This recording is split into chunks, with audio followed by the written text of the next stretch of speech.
Welcome everybody to the In the Pits News Truck Series here at Talladega Superspeedway for the Mardon PC.com 250. I'm Josh Copperl. I'm joined in the booth by good man himself, Adam Kuhn. How you doing, Adam? Doing good. Excited to be here in the booth once again, and should be on for an exciting show again tonight here in the Pits Truck Series. Should be a great race here at Talladega. One of my favorite races to watch and even race at. But let's actually kind of recap what we saw last week, Adam. Yeah, it was a 250 lapper at Richmond Raceway, and it was pretty much dominated by Jason Gracias, who took off second part of the race really and never looked away. And Jason Gracias, he just dominated the race overall, and as you said, never looked away. I mean, he once he got the lead, it was nobody really had a chance to get it. They had a late caution that allowed everybody to catch back up to Gracias, but still, once they went green, Gracias he just had the better truck rather, and took off. Yeah, at one point, just three lead lap trucks, and that's the way it ended, even too. So even with that caution in the final 60 laps or so of the race, it just shows how dominant he was and how much pace he had in that machine.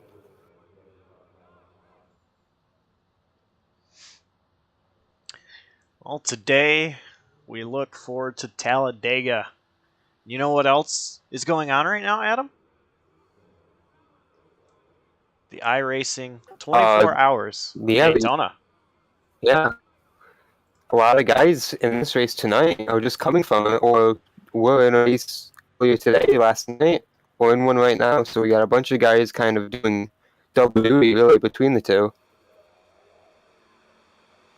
And I'll tell you what, those drivers that are doing double duty, for them to focus from, uh, these road type vehicles, cars, racing around the road course at Daytona to now coming to race these trucks at the uh, 2.66 mile oval Talladega.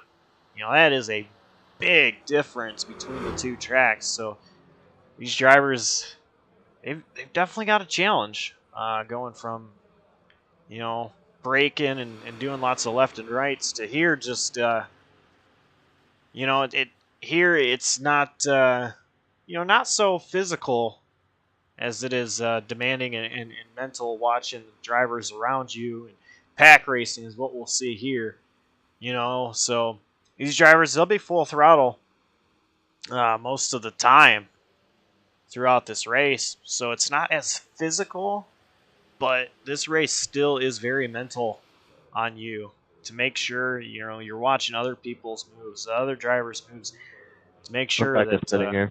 you don't cause the big one. Yeah, and that's one thing we're gonna have to keep an eye out all night for is a big crash, and that could really swallow up contenders in the race who lead big portions of it, or contenders in our championship right now going on. We're deep in the season, Josh. Yeah, we are absolutely deep in the season. Not too many races left to go after this race, I believe.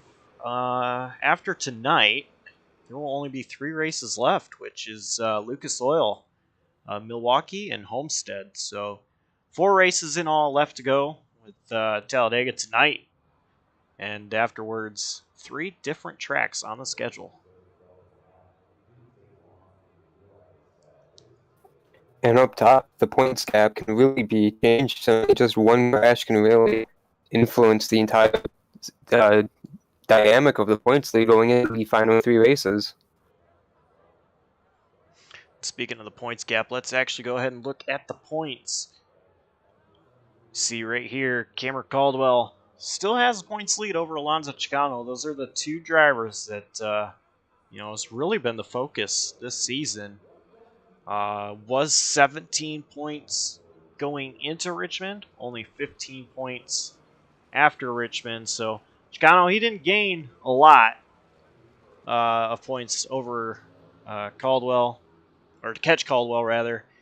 But those 2 points might be valuable with just the 4 races remaining. And like I mentioned before, those points could really mean a big difference for them get caught in a crash tonight, and they really, really, like I said, swing the leaderboard up for those 2 contenders. And the points behind them are really tight from 5th on back, really.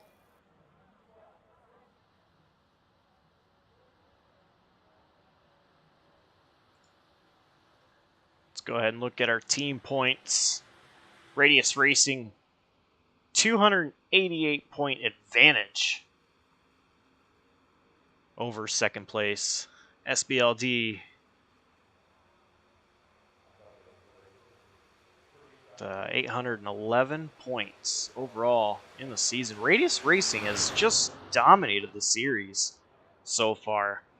Cameron Caldwell winning 3 races, Chocano winning 2 races, and Gracias winning last week at Richmond.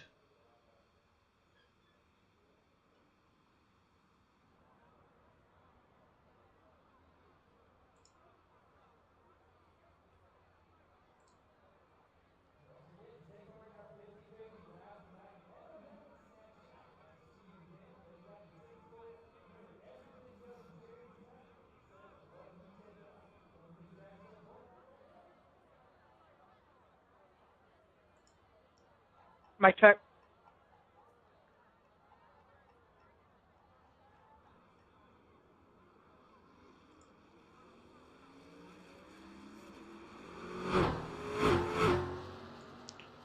See some trucks going out on the track during practice. Still a little over 21 minutes left in the practice session.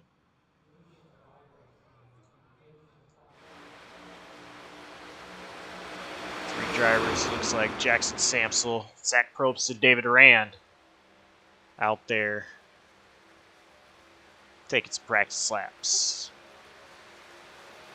Probst here in the middle of this pack, he is coming from the iRacing 24 Hours of Daytona, so he's one of the drivers doing double duty right now. I think his 24 is ongoing, if I'm correct at this moment. I'm not quite sure, but pretty solid day full of iRacing there, Josh, as we mentioned earlier.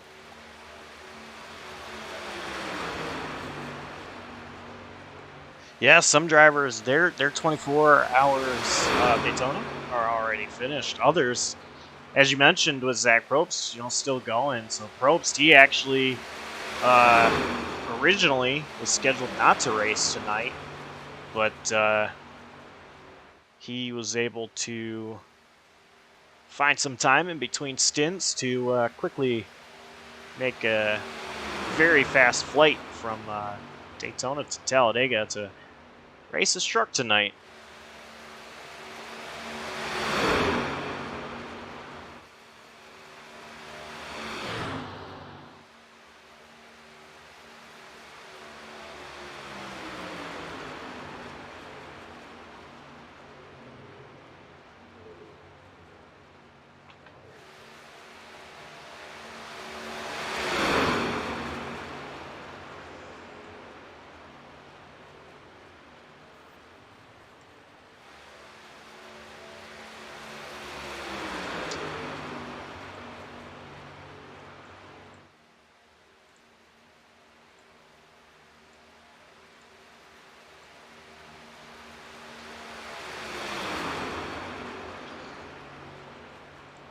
Well, Adam, let's go ahead and see if we can get tonight's sponsor of the race, Brian Haynes, in here for a little interview. Hey, Brian, it's Josh Copernell up in the JCTV booth. Do you have a copy? Yeah, how's it going, Josh? It's going pretty good. How are you doing? Good. Just jumping out onto the track with my teammate Kyle Reuter right now. See if we can get some drafting practice in. I don't want to keep you too long for an interview, but I did want to ask you. You are sponsoring the race tonight again. Sponsored Daytona, MardonPC.com 250 at Daytona. We got the MardonPC.com 250 tonight here at Talladega. So just kind of want to talk to you a little bit. Once again, Yeah, absolutely. I know we talked about Mardon PC in another broadcast that we did earlier in the season. I'm pretty sure it was at Daytona, but give us a little quick rundown on what Mardon PC is. Yeah, so it's a family company and family name that started it all, and it was my grandfather. And we specialize in custom PCs specifically for the sim racer, and creating quality PCs with only the best components for every budget. We really pride ourselves in working with the sim racers, trying to understand what it is that they're looking for in a machine. What type of racing they do, whether it's iRacing, Assetto Corsa, or any of the Formula One titles out there. If they are into streaming and if they're going to be doing a lot of broadcasting and publishing of their content, to make sure that we produce a quality PC for them. We're also producing push-to-talk buttons, of which tonight's winner will receive a Mardon push-to-talk button. And we currently got a digital dash in development, and hopefully some other products later in the year. So actually, I was you already beat me to it. I was going to talk about the push to talk button. You're giving away tonight. I do believe you did the same thing for Daytona, correct?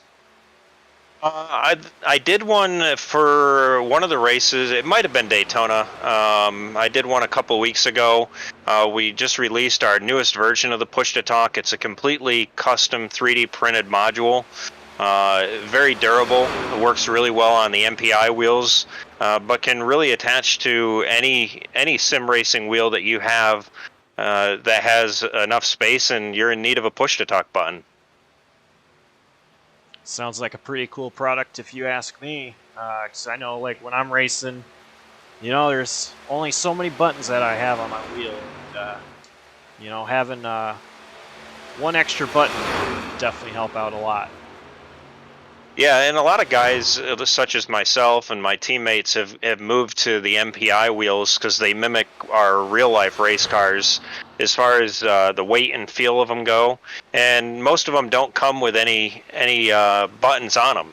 And for most of us, we really only need the push-to-talk because we have external boxes to handle our pit commands and so on and so forth. So it's really a great option. It's low cost, $60 for a push-to-talk button. We're about $20 to $25 cheaper than a lot of the other ones that are out there, and just want to make sure that we produce a really good quality product for the sim racer and keeping the sim racer in mind.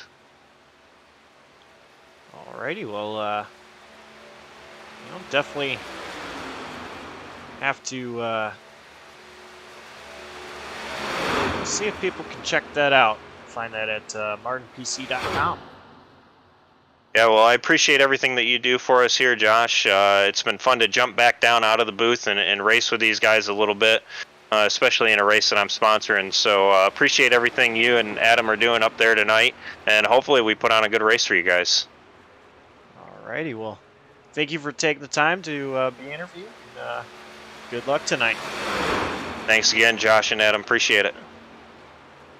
That is driver of the 86, Brian Haynes, owner of Mardon PC. Some cool things they're doing, Adam.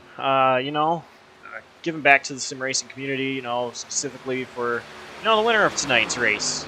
Getting that push talk button. Yeah, absolutely. It's really cool to see what he's doing and the partnership he's able to have with the league and have fun with that and award the prize like that to our winner tonight. It's really great to see, fun to see, and excited to have him back out on the track. As he mentioned, he was in the booth for Daytona, and he's now on the track with them, so we'll be able to see what he does in a plate race tonight. And we saw him working with teammate right here, Colorado, excuse me, in the 9 truck. So should be fun to see these two tonight, I believe. Yeah, I'm definitely looking forward to seeing what Brian and Kyle can do tonight. I think they have, just as good of a chance as anybody to win this race. It's one nice thing about Talladega is see a lot of people up front that don't get to run up there very much. Brian and Kyle, definitely good racers overall, and I expect them to make a little bit more noise tonight than we're used to seeing, but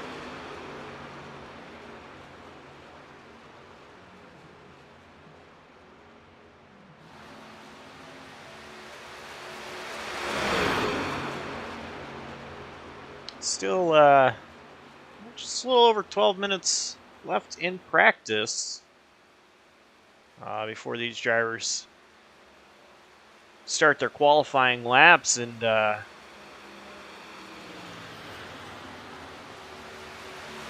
these guys are trying to go out there and while they're practicing, really practice the draft, because that's what's going to matter. Talladega, it's a track where doesn't matter where you start, really. You can go from the back to the front pretty quickly.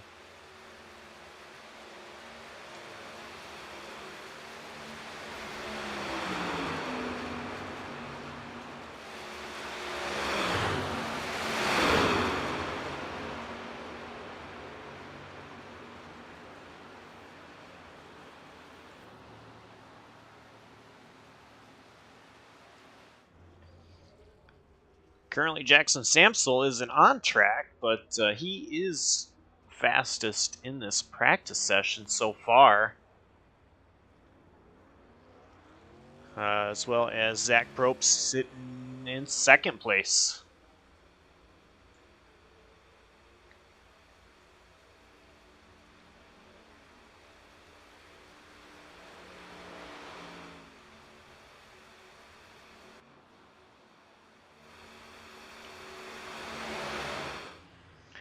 I think, going back to, the drivers that are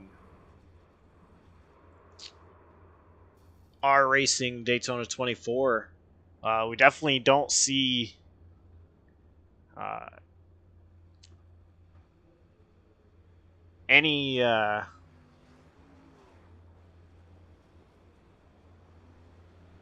any signs of Zach Probst slowing down.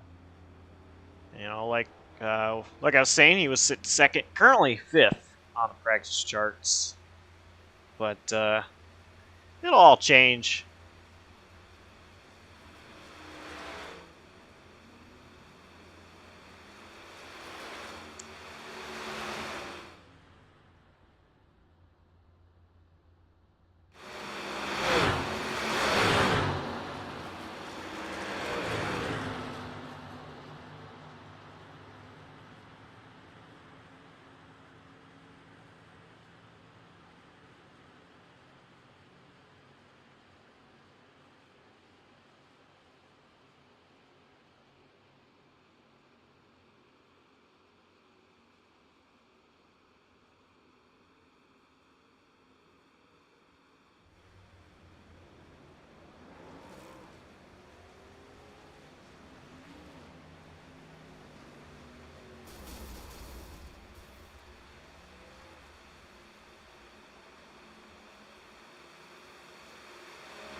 Wow, practice is still winding down. I'm going to bring in a driver that did participate in the 24 Hours of Daytona.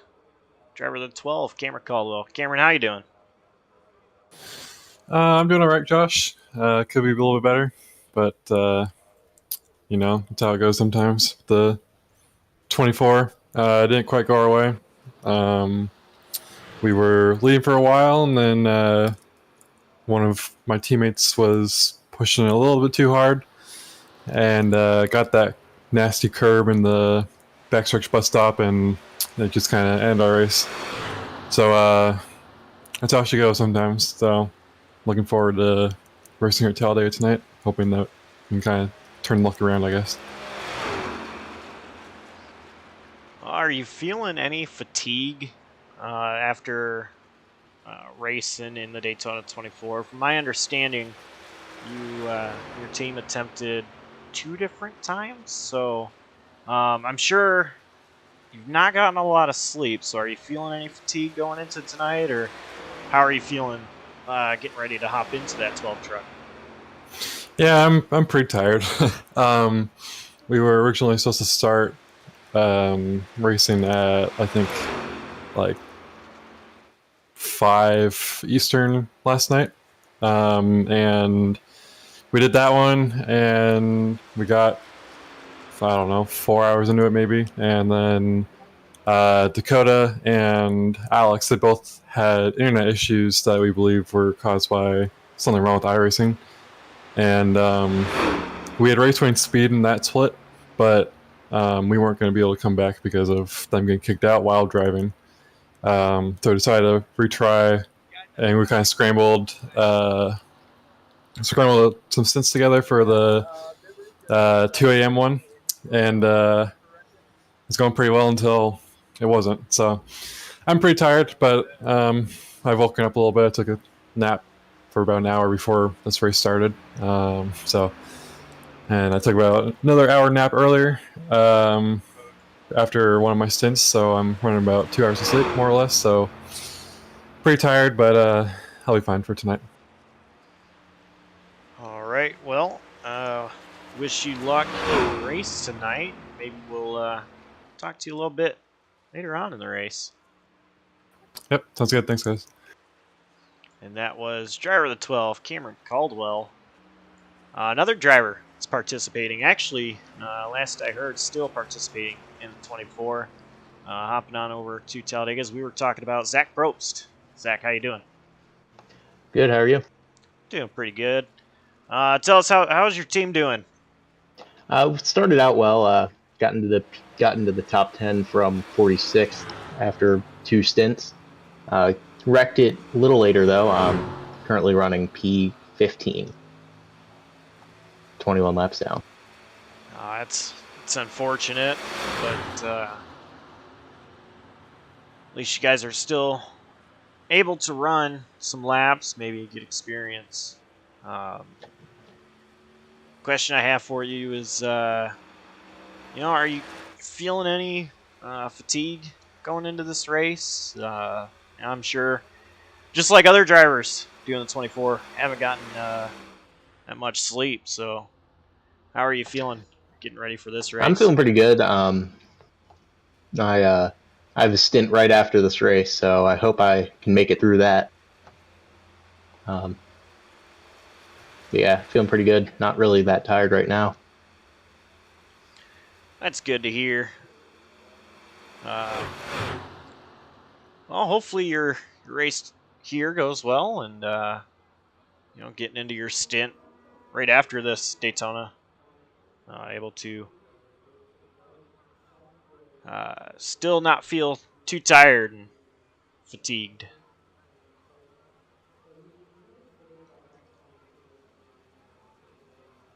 That was Zach Probst, driverless number 62 truck.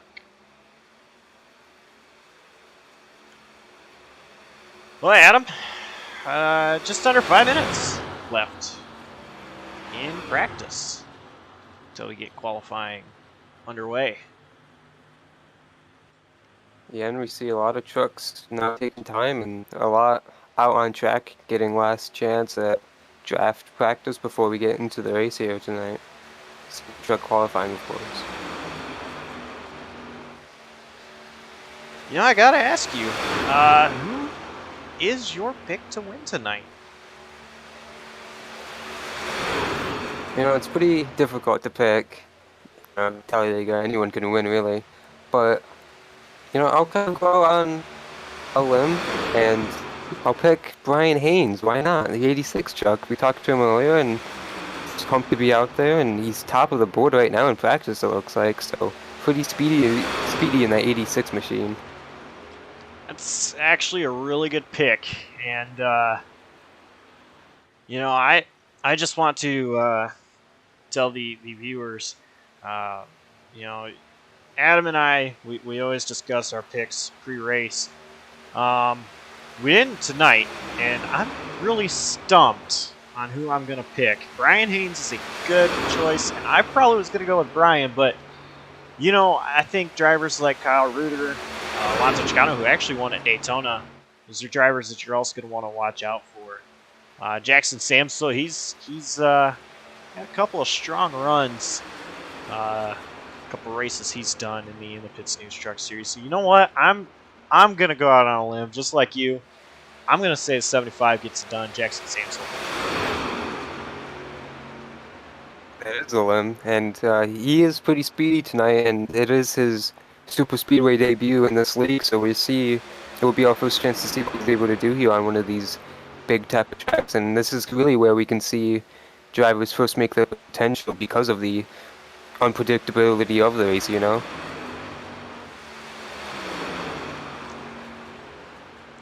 Well, Adam, kind of the theme of tonight has been talking about the 24. I actually want to interview a driver that has not participated in 24 this week, and I hope he doesn't mind that I'm interviewing him as he's out on the track. But Alonso Chocano, you got a copy? I got you guys loud and clear. All right, so real quick before we get to qualifying, I just wanted to ask you, you did win at Daytona. Are you feeling confident knowing that, you know, all right, we already won the first plate race in the season. This is the second and last one of the season. You know, are you feeling confident coming into this race that you can go back to back and get it done here? I'm feeling cautiously confident coming into this race. I mean, you always kind of have to come to Talladega and Daytona with a little bit of caution just because these tracks, you know, your fate really lies on everybody else's hands. So I'm confident because I know I can win, but at the same time, you know, just gotta always be cautious about your surroundings. So I want to ask you this, and this is more of a comical question, if you will. One thing that I've asked the other drivers that you know I've interviewed so far on this pre-race show is talking about fatigue. Now, obviously, you haven't you didn't participate in the 24 hours of Daytona, so I'm sure fatigue is not a factor for you right now. No, I feel good. I'm ready to race. Alrighty, well, we'll let you get back to it and get focusing on qualifying here in just 20 seconds. So good luck to you, and we'll maybe talk to you later in the race. Yeah, thank you guys. Good luck in the booth, and hope to talk to you guys later. And that was driver of the 25, Alonso Chocano. Driver in second place in the points. Trying to catch Cameron Caldwell. We said it was a 15-point gap between the two. Practice coming to an end here. We set our sights on JCTV qualifying. And, you know, it's really open for anybody to grab here. Dalton Kelly won the pole at Daytona. Hasn't been able to start first since, but he is in the field tonight. Let's see if Dalton Kelly can sweep poles for plate races.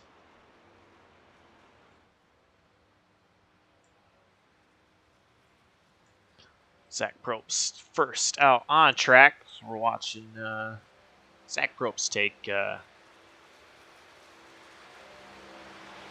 his first laps. And, you know, we see here, he's running high. And Adam, why is he running high in his opening lap? Well, if you run that on the opening lap or your pit exit lap, it builds more speed because you run along the line around the track, so you get the RPMs higher and you're able to carry more speed along this front straightaway right here, and essentially should get a better lap overall once you get back on your second lap. And he's still running high, coming down to the middle lane a little bit there. Through his first actual qualifying lap. You know, He's not the only one. Sorry, Josh. Brett Bennett was running right next to the safer barrier through turns 1 and 2 here on his opening lap. Brett Bennett getting a little bit closer to that wall.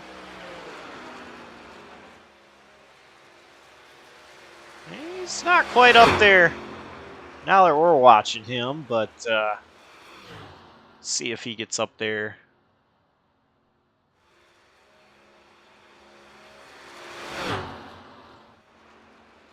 Zach Probst finishing his first lap, and see him running now at the bottom.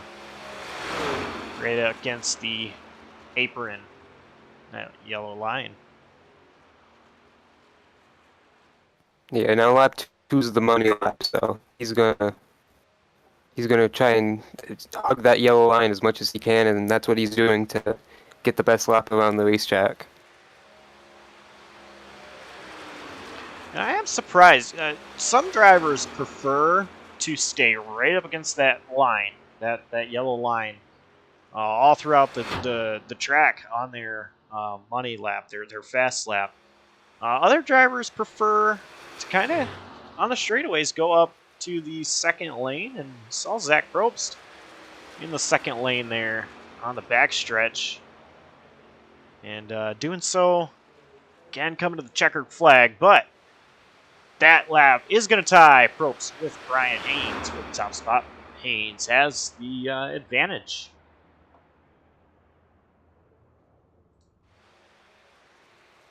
And Brian Haynes, that was Brian Haynes' first lap, so Haynes is currently on lap number 2.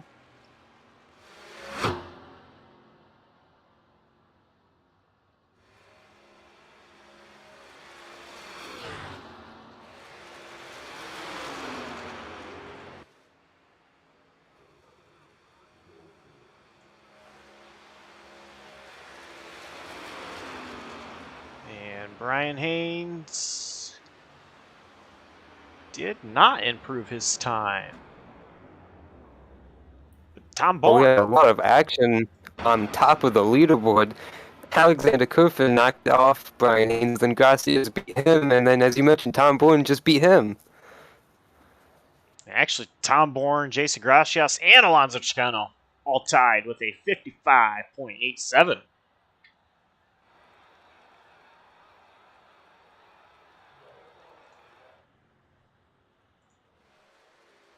See here. And Gracias are tied at a 8.67 down into the fractions of the second.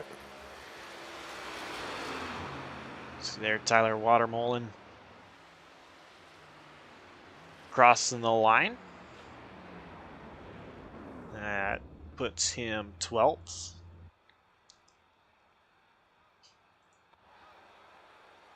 And we don't expect every truck to take time. A lot of guys like to just avoid qualifying and still in the back for these races, knowing how much of a crapshoot they could be when it really comes down to the end of it, really. And we saw that at Daytona too. Yeah, some drivers, they do prefer to start in the back at a race like this and just kind of take the safe route rather than, trying to run up front. But a guy like Tom Bourne, he did not want to take the safe route. He wanted to go out there and try to earn himself a pole. And Tom Bourne is the JCTV Pole Award winner.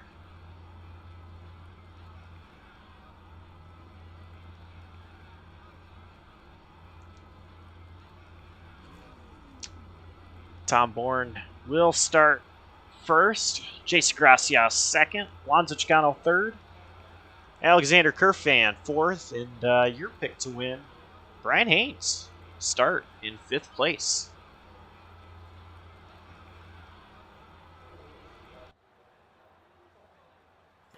Zach Pope starts 6th, and Jackson Samso starts 7th. Kyle Rauder starts 8th. Dakota Knoll starts 9th, and Brett Bennett 10th. Rolling off 11th, it's going to be Brian C. Smith. Tyler Watermullen, 12th. Clarence Feldner will be 13th. Michael Kruger, 14th. And Jason Freeman will roll off in the 15th position. Cam Carr starts all the way back at 16th. David Duran 17th. Dalton Kelly 18th. Matthew Rodriguez 19th. Kayla McCurry 20th, and Dawson Allen rounds out the field in 21st. 21 truck grid tonight for the Mardon PC.com 250. And, speaking of Mardon, while we were interviewing Brian Haynes, I can't get my mind off the push talk button that he was talking about. It's sounds like a pretty cool product. Go check out MardonPC.com. Yeah, as we mentioned in the pre-race show, winner of the race is going to win one of those. Also, thanks to Brian Haynes. Well, trucks are officially rolling. Get through turn 2. And gonna start rolling down the backstretch. This is it. This is the calm before the storm.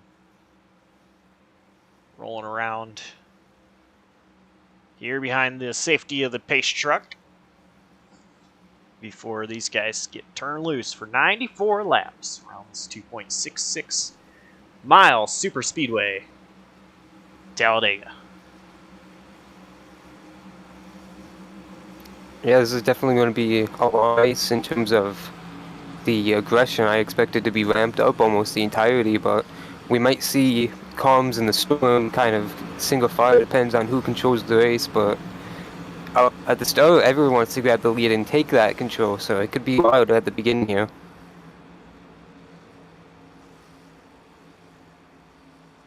And look at this front row. Whoa, a week ago battling for the win at Richmond. End up 1 and 2, I believe. And here they are, 1-2, just backwards here on the front row here tonight. Yeah, these two drivers put up a heck of a battle at Richmond. Jason Gracias claiming the victory. Actually, the top 4 is the same top 4 from last week's race, just the top 2 got flipped around. Pace truck's off, Josh.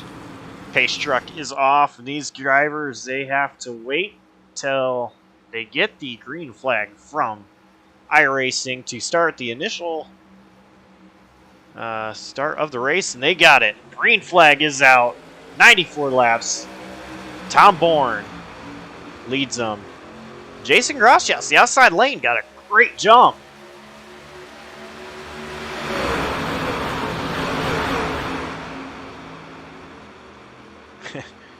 Right now, Tom Bourne, all he sees in his mirror, and beside him is a whole lot of Radius Racing. Alonzo Chocano behind him, Jason Gracias, Alexander Kerfan to his outside. And the outside's going to take the lead here with a push from Kerfan to Gracias. Those Radius guys, they did take the lead.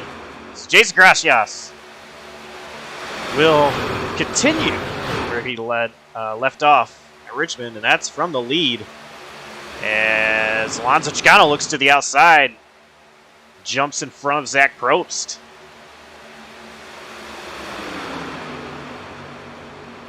And Chicano's wasting no time to get his truck to the front.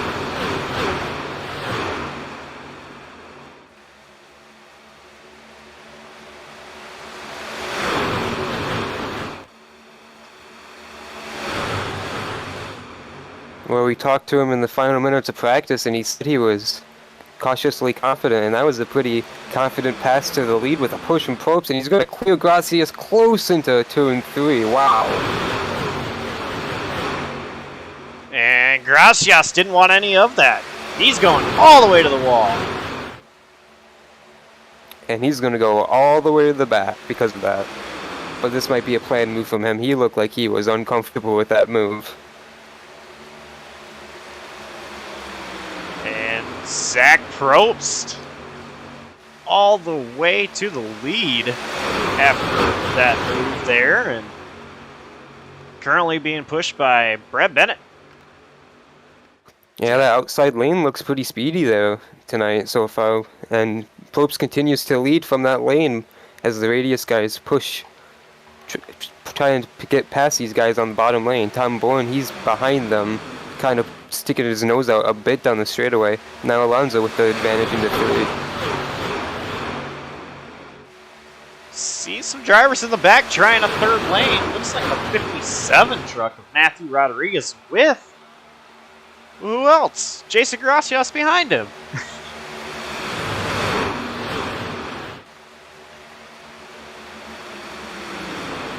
'54, Brian C. Smith jumped in front of Matthew Rodriguez. So now you got a lot of trucks on the bottom, 4 trucks in the middle, and 3 trucks up top.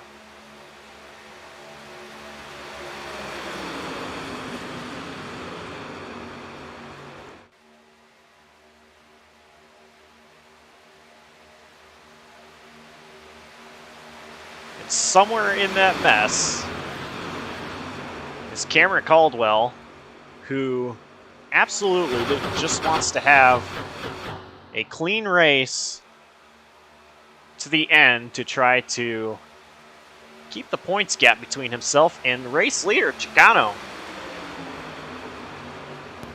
Yeah, but Chocano leading these laps is going to definitely hurt his case against Caldwell, but I believe Zach Probst continues to lead the laps at the line, actually.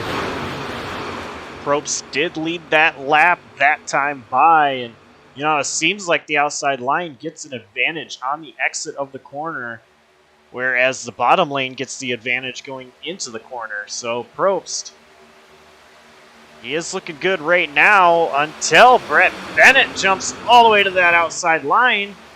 Yeah, taking it 3 wide is not going to help. Brett Bennett making some noise all the way on that wall.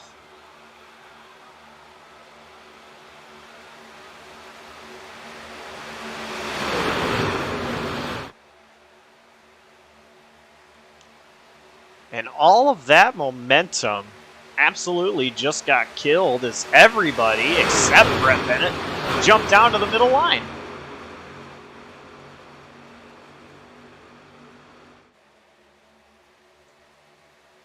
Brett Bennett's still the only truck out there, and as I say that, Matthew Rodriguez jumps out there as well as the 50s. I'm sorry, Matthew Rodriguez is the 57. 54, Brian C. Smith.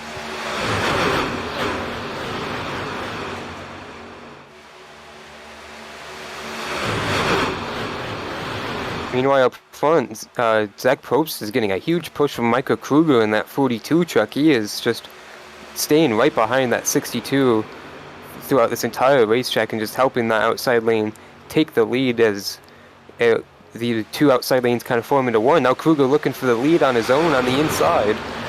Yeah, I think Kruger thought Probst was going to go to the bottom, and so he was following in as well as he saw a hole, and Probst did not go to the bottom, so that just handed the lead to Kruger. Now Probst is Clarence Feldner behind him as Alonso Chocano and Alexander Kerfan move to the outside. And both of them are going to clear Kruger easily down the back straightaway into 3.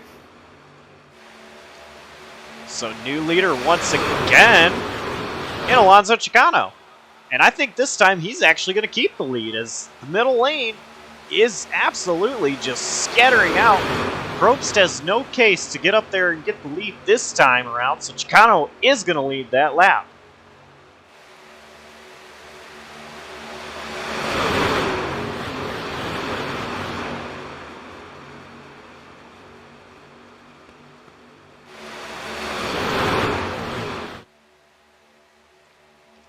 These drivers, they are still 3 wide. Using as much real estate as they possibly can throughout this track. And I'm surprised. You know, Adam, a lot of times we see at these races where drivers will just kind of run single file for a while. These guys, they don't want that. Well, if they can run all 3 lines comfortably, why not? And it seems like everyone's having fun with it for the moment. No one's making too egregious moves, and the guys who don't want any part of it just go to the back, and that's that. And they're making it look up front. Zach Probst once again takes the lead back. And Matthew Rodriguez is making some noise on that outside with Brian C. Smith and Brett Bennett. Yeah, that top lane has got a ton of momentum, and they are going to take the lead here past Zach Probst to the center of the corner. And Clarence Feldner's kind of wobbly there. He didn't know where to go for a second. That kind of held them both up, and Chocano's going to get the momentum back on the bottom because of that. If you look behind them, I see 2 trucks kind of moving back and forth. What lane do we want to be in? That is the number 86 and number 9 of Brian Haynes and Kyle Rauter.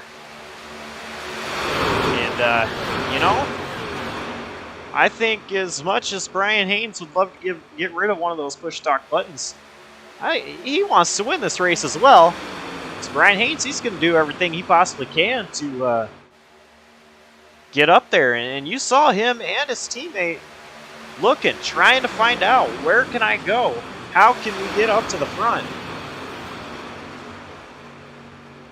Yeah, obviously those trucks have speed. They were top 2 in practice, and Haynes starting top 5 in this race, and they take the top lane, and they are going to have a huge run, or they should have a huge run on the back of Brett Bennett down this front straightaway. It looks like they can't really do anything with it, though, so that's unfortunate for them. They're going to lose ground to those guys on the inside of them.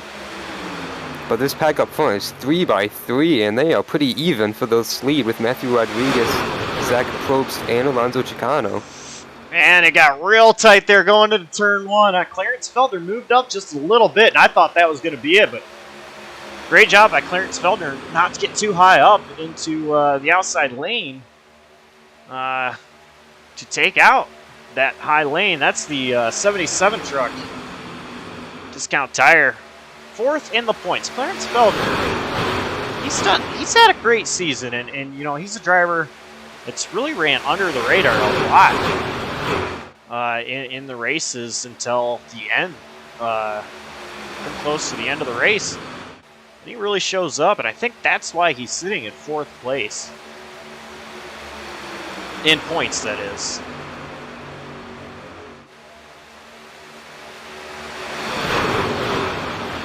Alonso Chocano continues to lead that bottom lane, and he is comfortable there. He knows that outside, middle, and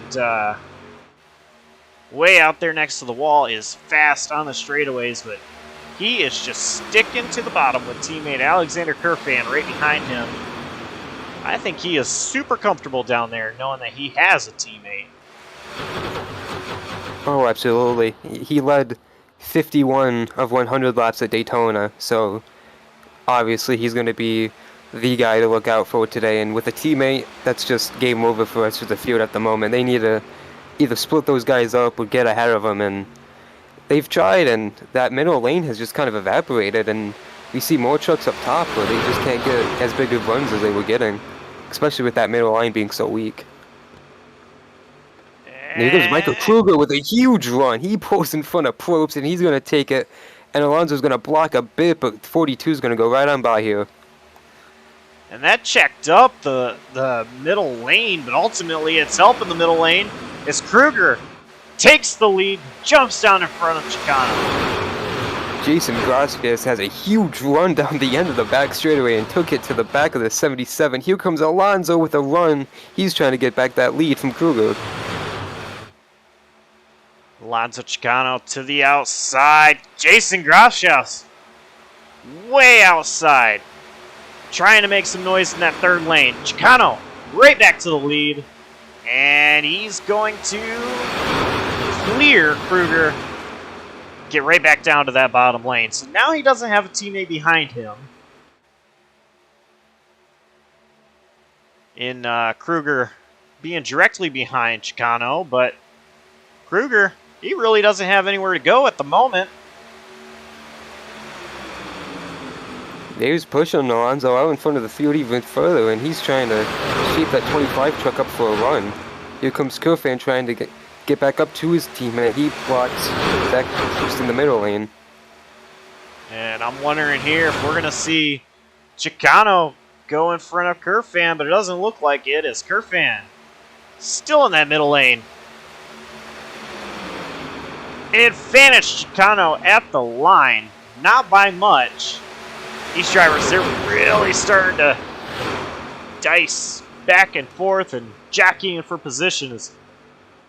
Kurfan now trying to have the speed and the push by Probst take the lead away from teammate Chocano.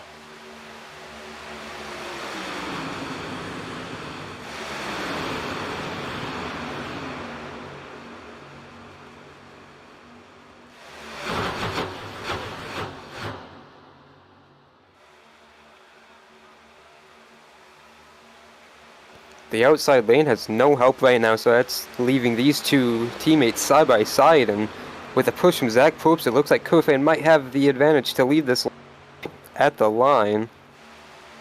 It looks like the 30 truck did lead the lap, and Alonso's going to take back the advantage into one.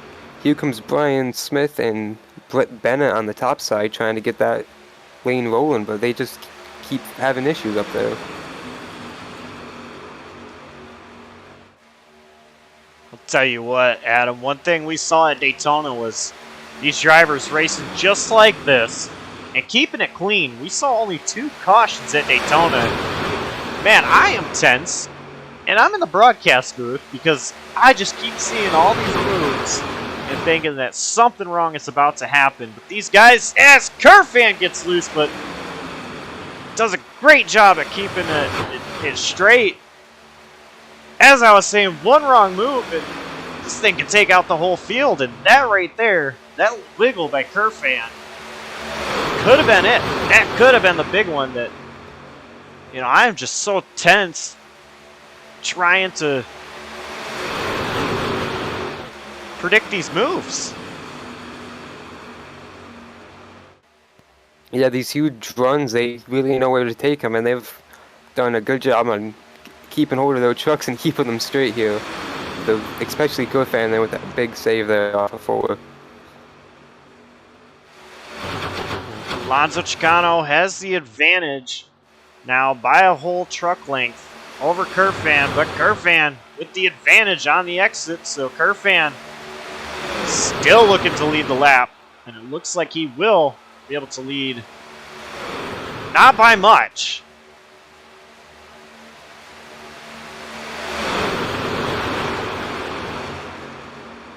So Alexander Kurfan is fading back a little bit, as we have seen multiple times. And that outside lane just gets a huge advantage on the straights.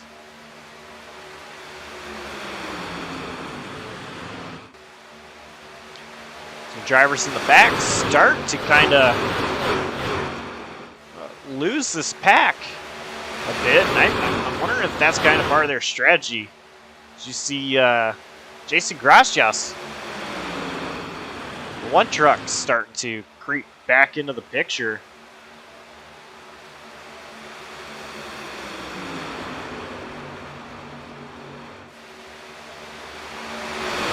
'57 and Matthew Rodriguez moves all the way up against that wall once again.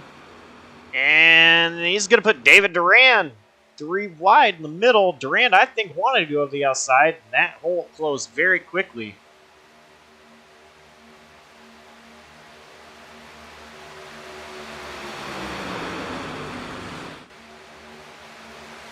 Oh man, that was close between Rodriguez and Clarence Feldner going into 3. That had to check up Jason Gracias, and he's going to lose a bunch of positions there. Brett Bennett got around him, and now he's getting chased down by the 86 and 9 trucks here down the front straightaway. Meanwhile, Alonso Chocano with the advantage on the bottom will once again take the lead and add to his laps led total. Brett Bennett all the way up to the top, and saw David Arand. I think he wanted to go to the bottom. Couldn't go to the bottom. Stuck in the middle. 24 truck there. Right behind the 77 of Clarence Feldner.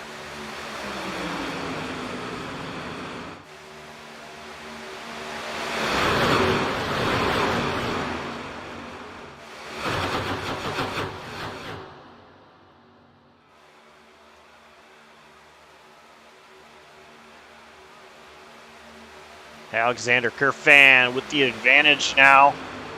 Another huge push by Probst. Probst moved to the outside a little bit. Kerfan with the lap led there. And I'm wondering if Probst is kind of poking his nose out for either air, get some air on the nose of his truck, or to see what the guys behind him will do if he does move all the way to the outside. But Feldner did go out there, and Probst stayed behind Kerfan. So I'm going to go with option A, as he was just trying to get some cool air on that nose. These drivers doing all this pushing, it raises those temps up, and you don't want your temps to get too high, or else you blow an engine. And there's contact. Around goes Chocano, up in the air. Big wreck. And we have a caution. And that would be the big one, I believe. What a huge crash right on the front straightaway. Wow. And before we go back and look at the replay, I think I know what happened, and that was Zach Probst just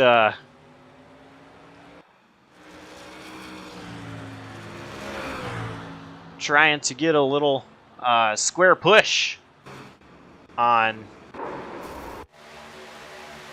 the 30 truck. Get right square on the bumper, and it just went wrong. As we see here. And Alonso took a big hit, and that's going to really take a big hit in the championship here. And he wasn't able to move the truck after his hit, so he had to get towed back to the pits. Caldwell also involved in that accident. So the good news for Alonso is knowing that Caldwell was involved in that accident. Good news for Caldwell is knowing Alonso was involved in that accident. It's unfortunate for both drivers, as I don't want to say that it's good news in general, but these drivers as competitors, knowing that they have damage on their trucks, and probably relieved to know that the other driver was involved in that as well. Caldwell only got hit once in the door, I believe, while Chocano obviously took his huge impact, and he is done, but that is very unfortunate for Chocano. I mean, his truck is absolutely destroyed.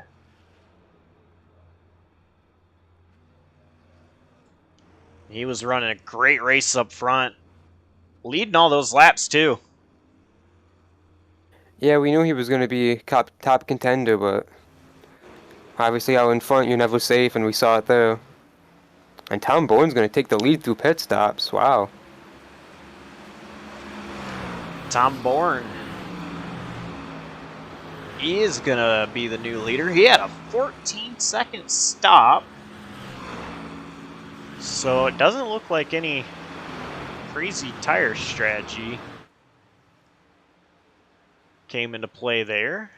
Michael Kruger, who was in the lead, he did get hit in the door when the 30 truck got hit initially to trigger the crash, so he had damage repairs, I assume.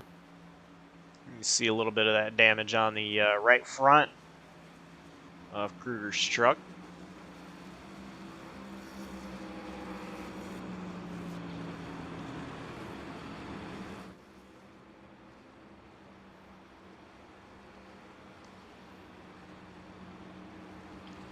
Well, Adam, something that we will see tonight that we don't see in real NASCAR world is choose cone rule at Talladega. They don't do that in the real life at Daytona or Talladega, but these guys will see it tonight. And as you see on the screen right now, in the red, if you cross the start-finish line anywhere in that red area, you will receive a penalty. Whereas if you are right about the TA of Talladega on the bottom or the GA of Talladega on the top, you are in the safe zone of not getting a penalty. And actually on the bottom, there is all that room that you can use in choosing, and I'm not so sure it is a choose lap. So Matthew Rodriguez will go from 4th to the front row alongside Tom Bourne, who chose the top line. Michael Kruger, Brian Haynes, Jason Gracias, and Kai Lauder, Brian Smith all taking the top, and they're all going to gain a ton of positions doing this. So we'll see what they're able to do on this restart.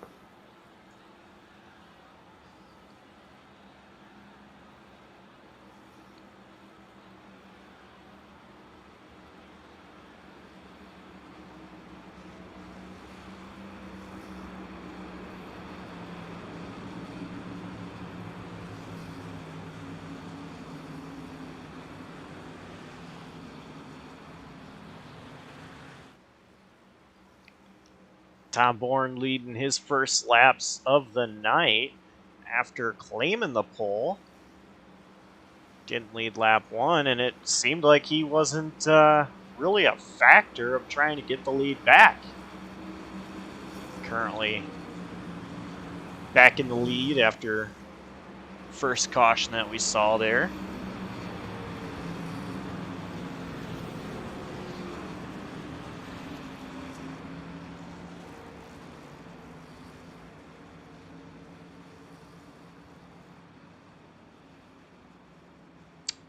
I believe 24 of David Durand has retired out of the race after being involved in that accident.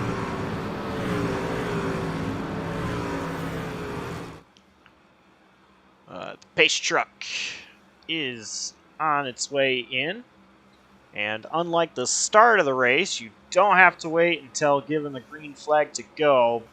Being that it's Talladega, I expect Tom Bourne to at least wait till very close to that green flag zone where iRacing displays the green flag before going. There it is, green flag, back out. Tom Bourne with a big jump. And I'm not so sure if he really wanted that, but the outside lane didn't have a good restart. These drivers, they're going to be single file now.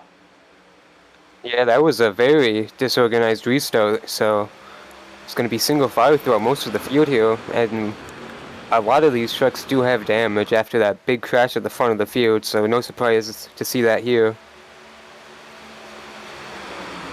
Michael Kruger trying to make some magic happen on the outside by himself. He's going to tuck right back in to the bottom behind the 86 of Brian Haynes.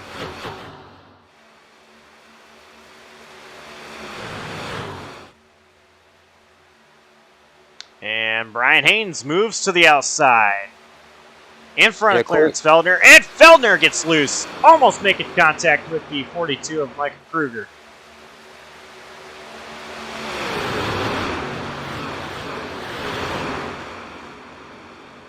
Kruger jumps back into the middle lane.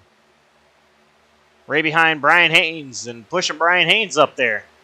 As Jace Gracias steps to that outside lane, as well as Clarence Feldner.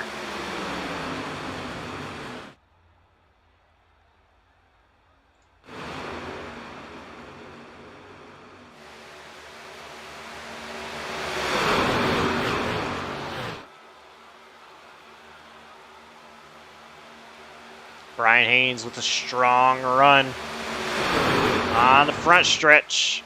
Clarence Felton is going to take it 3 wide to the top with a huge push from Jason Gracias. 4 wide into turn 1. Not for a second. Michael Kruger thought better of it. Tom Bourne with the advantage on that lap. Not by much, and as all that was happening, it got shuffled in the outside 2 lanes, so now Clarence Feldner with the advantage on the outside lane as Jason Gracias jumps even higher to the wall.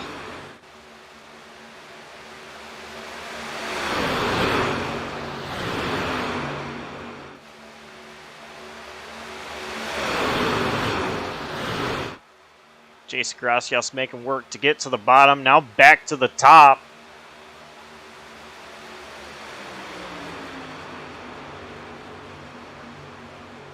Clarence Feldner making some noise on the outside. That's going to put him scored second on that lap. I thought he was going to lead that lap, Adam. It was close. He had a lot of momentum there at the end. He had a huge push from Brian Haynes, but now Jason Gracias is going to try and make it 3 wide here. He's got a huge push from the 0-2 of Jason Freeman.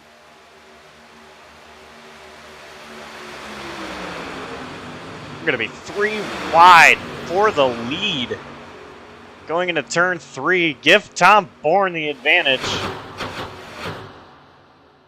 You can see there the bottom lane, the quickest way around, obviously. The top lane just needs more drivers up there and more momentum to carry them past these guys through the center of the corners.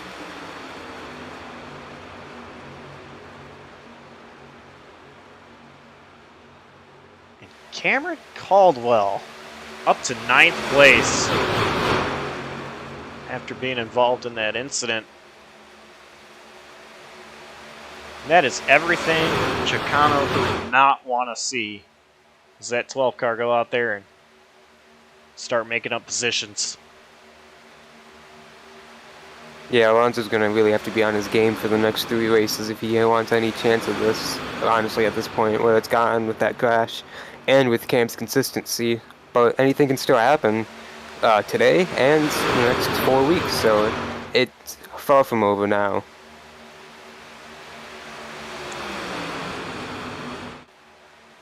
Clarence Feldner getting a strong push behind. I think Feldner's going to lead that lap. He does. So lap led for Clarence Feldner in that 77 truck. Brian Haynes still pushing him. And that would be the first career lap led for the 77 truck here in the Pits News Truck Series. 4th in points.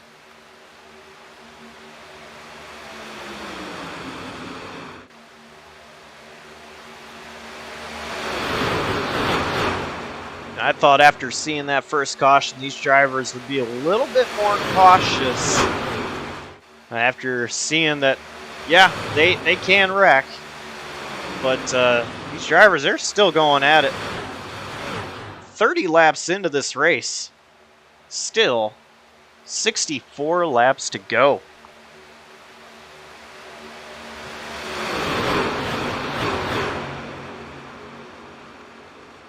But that's just the whole idea of Talladega. Anyone has a shot, and they know it, and they want to put their hat in the ring, and that's what they're trying to do right now. And unfortunately, as we saw last time, Alonso paid the price, and these guys are just going to keep on trying again here. That's just Talladega. They never really give up, but isn't that why we love it, though? Absolutely. Talladega, so unpredictable.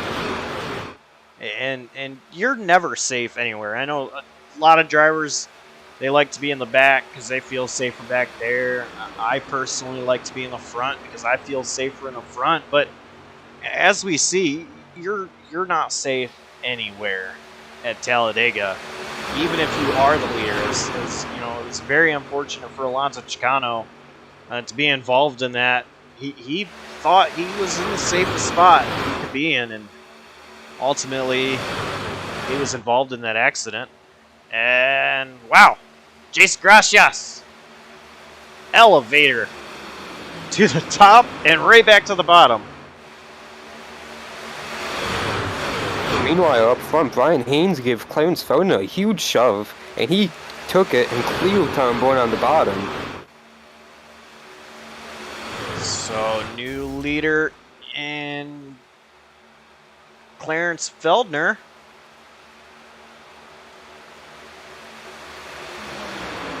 And Brian Haynes making some noise on the outside with help from the 42, Michael Kruger.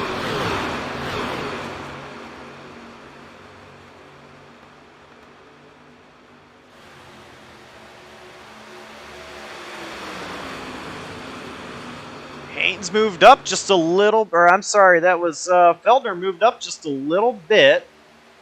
Bourne saw the hole, and that stacked up the bottom to allow Kruger and Haynes to take the top two positions. A little tight there with Brett Bennett and Feldner.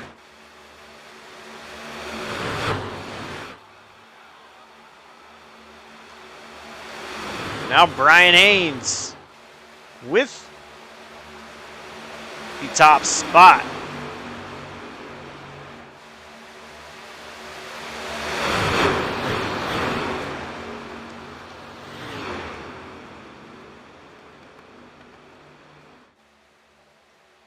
Oh, they're wrecking in the back. Clarence Feldner around. 77, yep.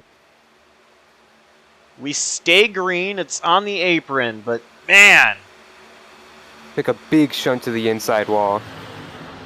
man, that blows for the 77 of Feldner.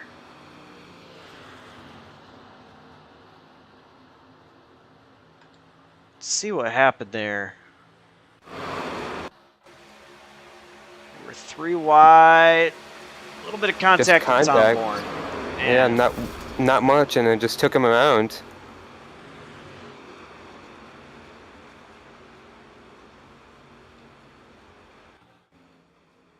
he is rolling, but that is very unfortunate. I'll tell you what, Clarence Feldner, he's really made me a fan watching him. His consistency, I've talked about a couple of races already. He's really made me a fan, and you know, if he continues to run in the Pits News Truck Series once we get into the regular season after this winter series, I'm definitely looking forward to seeing what. Oh, trouble up front. Jason Gracias got turned at the front of the field. Cam Caldwell was in it, and a huge crash. The one is upside down off of turn 4. Oh my goodness. Michael Kruger's in it. Brian Smith, and a ton more.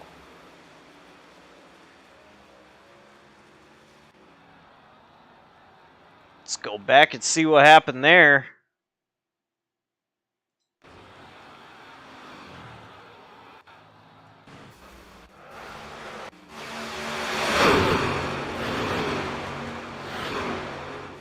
Looks like the one was turned by the 54. And that just caused the entire field. It looked like the 54 had momentum. He took it, but he got kind of lined up wrong on the one, so he was either going to turn the one or make it 4 wide and squeeze them all and crash. And that's kind of what he kind of did, half of both. And you saw the result there in a huge stack up off of 4 Josh.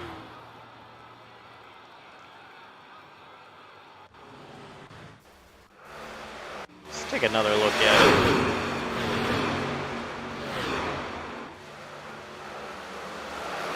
Man, that was a hard hit out of both the one and the 42. I believe he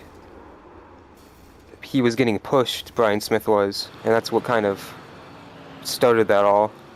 And then that was a very violent crash that triggered it there.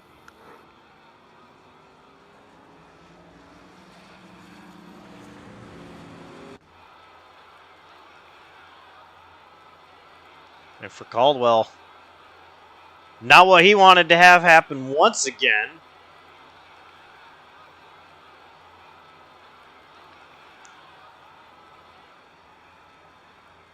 It's everybody down pit lane right now.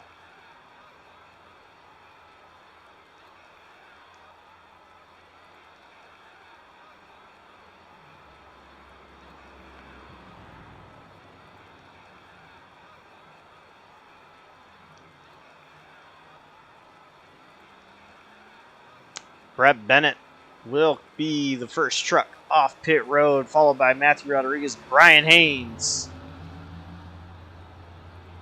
Kyle Reuter, Dakota Knoll, top 5. And one of the unfortunate victims in that crash was Jackson Samso. He was running pretty good up at the front of that pack, and we were yet to mention him. I was watching him. He was doing a great job kind of towards the back of the pack, and he got collected in that crash, and looks like his day is going to be, at least running for this win, going to be done after that big contact there. I think drivers are going to start sending me messages to quit talking about them after this race. I know you said we hadn't mentioned Jackson Samsel this race so far, but of course he was my pick to win tonight's event.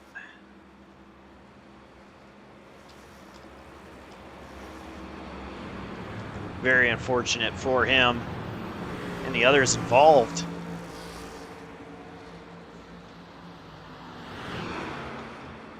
You know, one thing that I've noticed, Adam, and I know we both have ties to Radius Racing, and of course Radius Racing has absolutely just dominated this series, this winter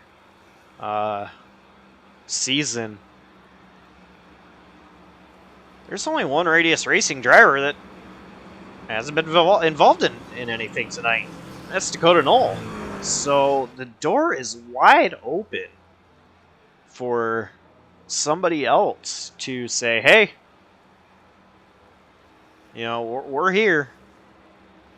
It's not all about Radius. We're here and we want to win. Yeah, we kind of had we kind of all figured that someone new would kind of have a shot at the win tonight, and we've kind of seen it play out tonight, just the way the crashes happened and everything. So very likely to see a new winner tonight, and of course that's exciting here, especially at a plate race. So lights on the pace truck are off. Don't worry, these are not the only 6 trucks left in it. Others are coming. But we saw Brett Bennett, Matthew Rodriguez choose the bottom, with Brian Haynes and teammate Kyle Reuter choosing the top. And you mentioned Dakota Knoll. He's up there on the top behind them. One of the only Radius Racing driver not to be involved in something yet tonight. He was part of their Rolex 24 efforts before they got ended twice, unfortunately. So he's kind of one of these guys who have been up all night driving something. So excited to see him up here. He's having a rough go, so hopefully he can get a good finish here tonight. And we didn't talk to Dakota Knoll at all on pre-race, but you know, it still makes me wonder, just like I was asking all the other drivers, if fatigue was a factor. Gotta wonder if fatigue has been a factor for Dakota Knoll. But so far, lined up in the 6th position. So if fatigue has been a factor, he's not running too bad right now.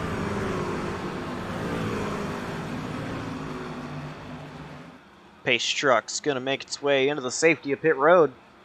We have 56 laps to go when they take the green flag. Still lots of racing.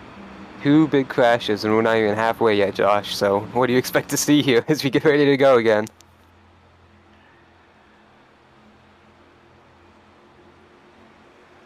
And green flag is waving. Brett Bennett.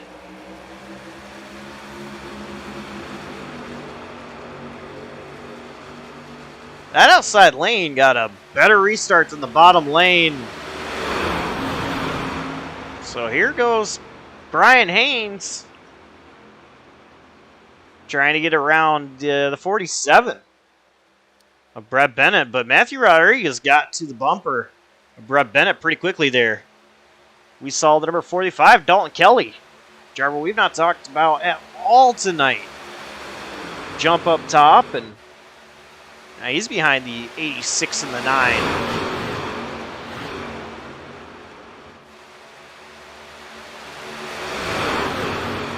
Yeah, Dakota Noah was on the top on the restart. Of course, he pushed the 86 and the 9 through one and then kind of dipped to the inside lane, and now he's pushed both the 47. Oh, not anymore. The 47 is clear, but not the 57 quite yet. So, and now they're kind of back even here as they enter one.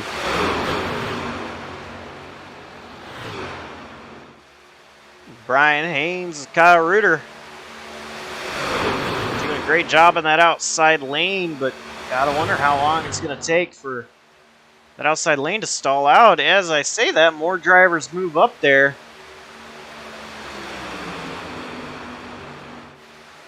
Don Kelly all the way to the wall. He's going to take it 3 wide. He might just be bailing out here and letting Jason Freeman go.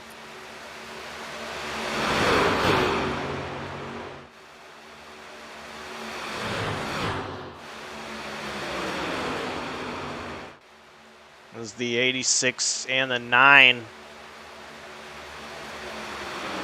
fade back a little bit. Brett Bennett still leader. Matthew Rodriguez, I think, was trying to go to the outside. Thought better of it.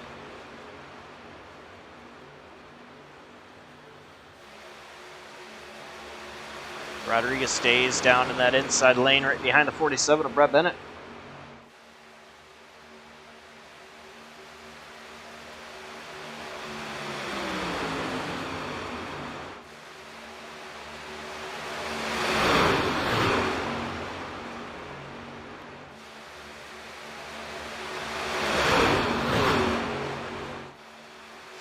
There's not a whole lot of trucks left to see the 3 wide racing that we saw earlier. But these guys, they still can get 2 wide. We see the 86 and the 9 still trying to make that outside lane work.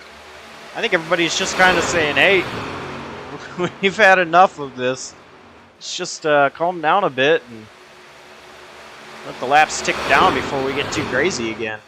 Yeah, I think you're absolutely right, Josh. Just log some laps to just get some rhythm into this race. Let's get towards the end of it before we, you know, cause more pileups. So, but for this outside lane, for this to work for the 86 and the 9, they just need more people up there, and they're obviously not going to get it if everyone's trying to just calm down and ride to the end, of course.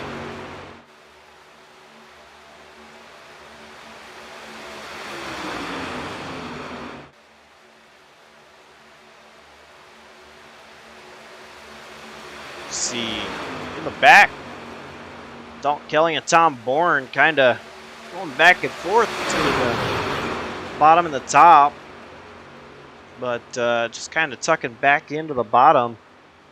It's not really making much work. That top lane, Dalton Kelly, he stays committed to the outside behind Kyle Reuter. Not quite able to get to that 9's back bumper.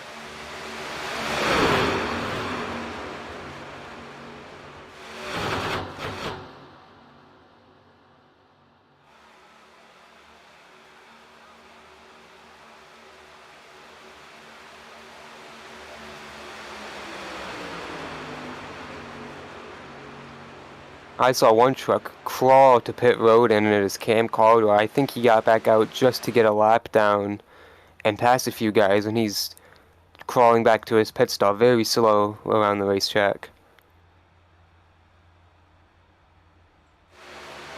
Be a smart decision, you know, if you go out there, run one lap and pass a few drivers. Smart decision out of the 12. Here we see the outside lane.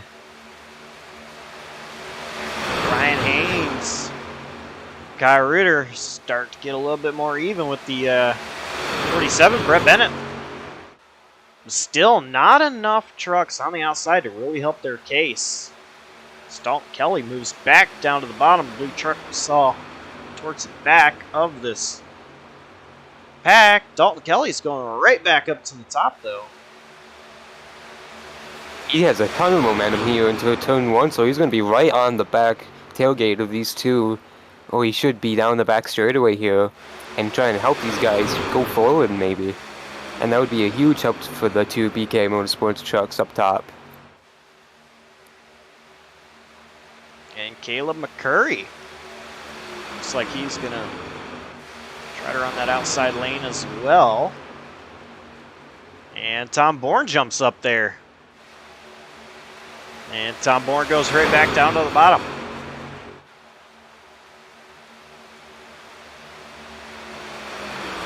Give Brian Haynes the advantage now. Brian Haynes is going to lead that lap. That time by. That was a heck of a push by the 9 of Kyle Reuter to make sure the 86 took that lead that lap.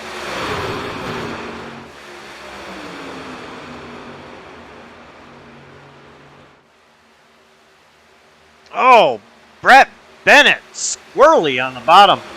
That's going to stack up the entire bottom. And that's going to allow the 86 and the 9 to clear Brett Bennett and take the bottom. Brett Bennett jumps to the outside, so Brett Bennett has Dalton Kelly. Now, Haynes and Reuter don't know where to go. That almost left the door open for Rodriguez on the bottom. Is now Brett Bennett running the top to try to get around Haynes and Reuter.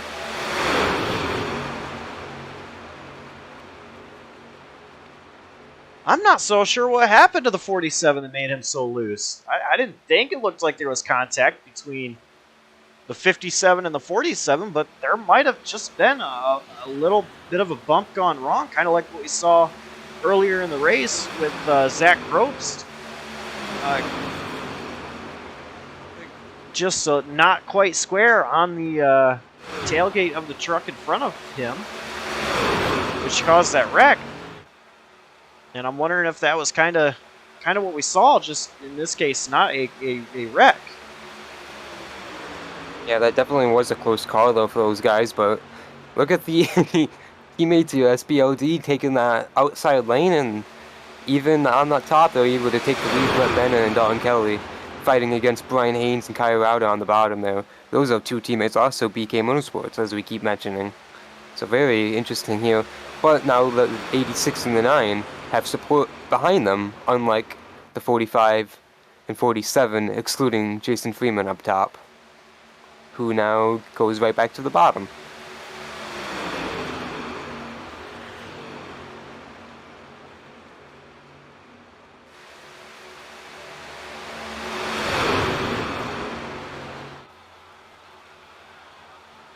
So Dalton Kelly and Brett Bennett trying to make that outside lane work. And it's just them up top. And you know, I think right now, with Brian Haynes being the leader, he's got the best position knowing that he's got his teammate right behind him.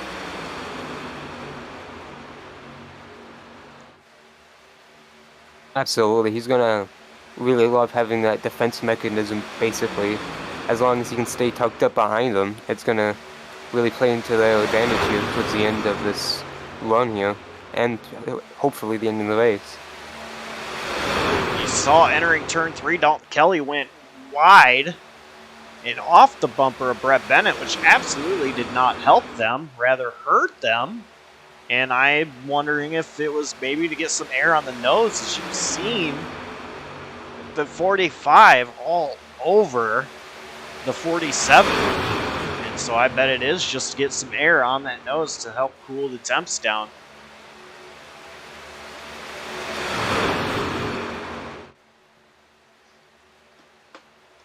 Oh, there was contact there between those two, almost hooked the 47 into the outside wall.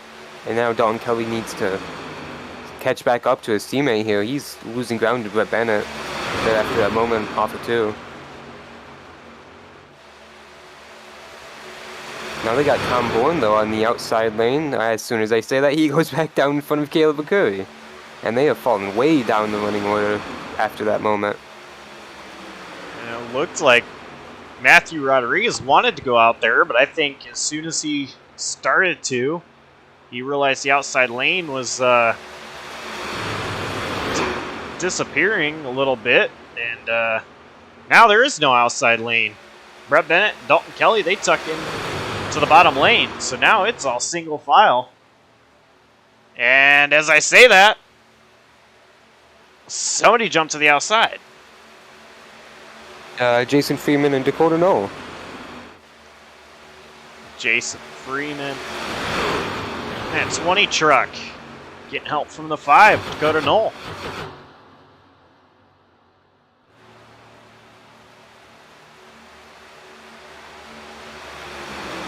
Timing and scoring does have Jason Freeman as the 0-2. Brian Haynes is running a lane up, which actually hurt the bottom. So that's going to be full advantage to Jason Freeman, who actually was clear of the 86 Brian Haynes, but I think Freeman didn't want to leave. Dakota Knoll hung out to dry.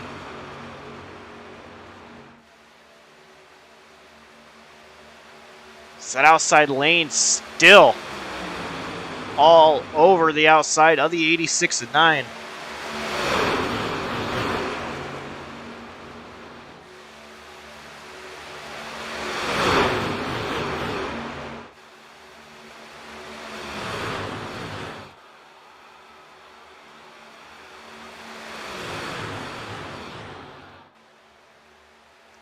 Still only 2 trucks trying to make that outside lane work. And it's kind of been the story we've seen so far. It's just 2 trucks out there. After this latest restart. Yeah, and it's never going to work with 2 teammate trucks on the bottom there controlling the inside lane. They're just going to keep using the trucks behind them as their advantage, and as we see, they keep, keeping the lead throughout the entire last 6 steps for when it really kind of matters there at the end of the straightaways. You know what I am surprised to see a little bit here is the fact that Brad Bennett and Dalton Kelly haven't tried to go back to the outside. Even though they would be behind Freeman and Knoll, they still would actually have an advantage with a 4-truck outside rather than just the 2-truck lane that they were trying to make work earlier.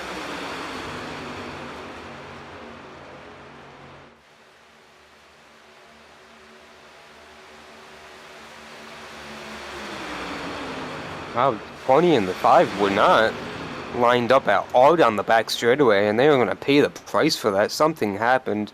Freeman was running a higher lane, or Dakota Knoll didn't run high enough or something. Whoa, Matthew Rodriguez up front. Took a big swing to the outside, and he's taking Tom Bourne with him. And as that happens, the 20 truck and the 5 truck go to the bottom.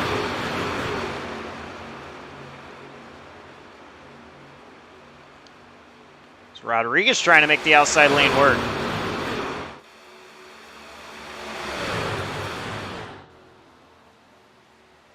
Freeman looked to go back to the outside.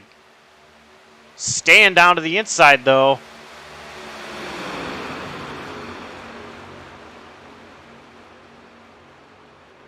Still only 2 trucks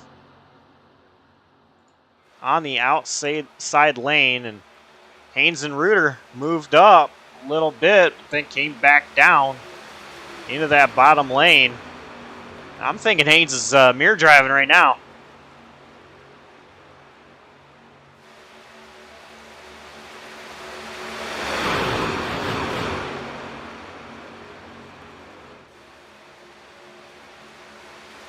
A lot more trucks up top now. Got 4 of them, so they're going to have a ton of momentum down this back straightaway. Matthew Rodriguez leading the charge with Tom Bourne tucked up right behind him. Let's see, they're going to get by the BK Motorsports trucks here down the back for the moment, but the 86 and the 9 fighting back into 3. Huge one. Reuter is pushing his teammate hard to make sure Haynes stays out front.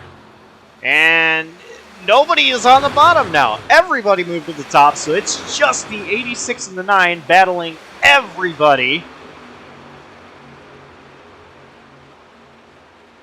Lap trucks ahead for a moment. That's going to kind of narrow things up.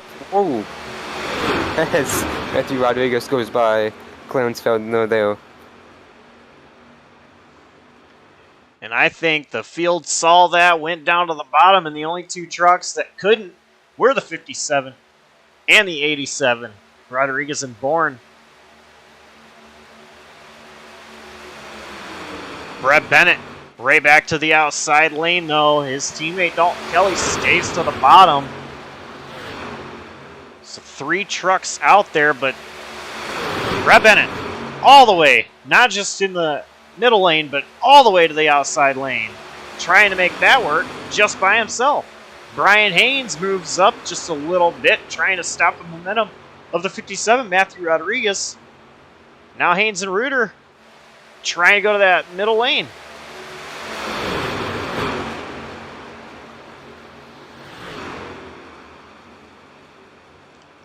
Rodriguez and Bourne are going to lose a ton of time here down this back straightaway, not being lined up.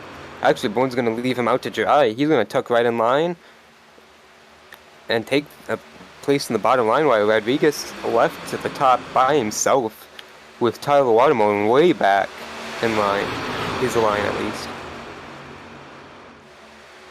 And now Tyler Watermelon is the only truck left out there. He tucked in, and now Dalton Kelly. I thought Dalton Kelly was going to pit there. He looked like he was in position to pit. Right in front of them, though. These guys are starting to get fanned back out. 3 trucks on the outside. Yeah, Jason Freeman and Dakota No, they're trying it again. They have Caleb McCurry this time helping. Nope, now he ducks back in down the back straightaway. Adam, every time we talk about someone going to the outside, they duck right back in. Behind them, Matthew Rodriguez to the outside, trying to make something happen with the 5 and the 20. And Rodriguez back to the inside.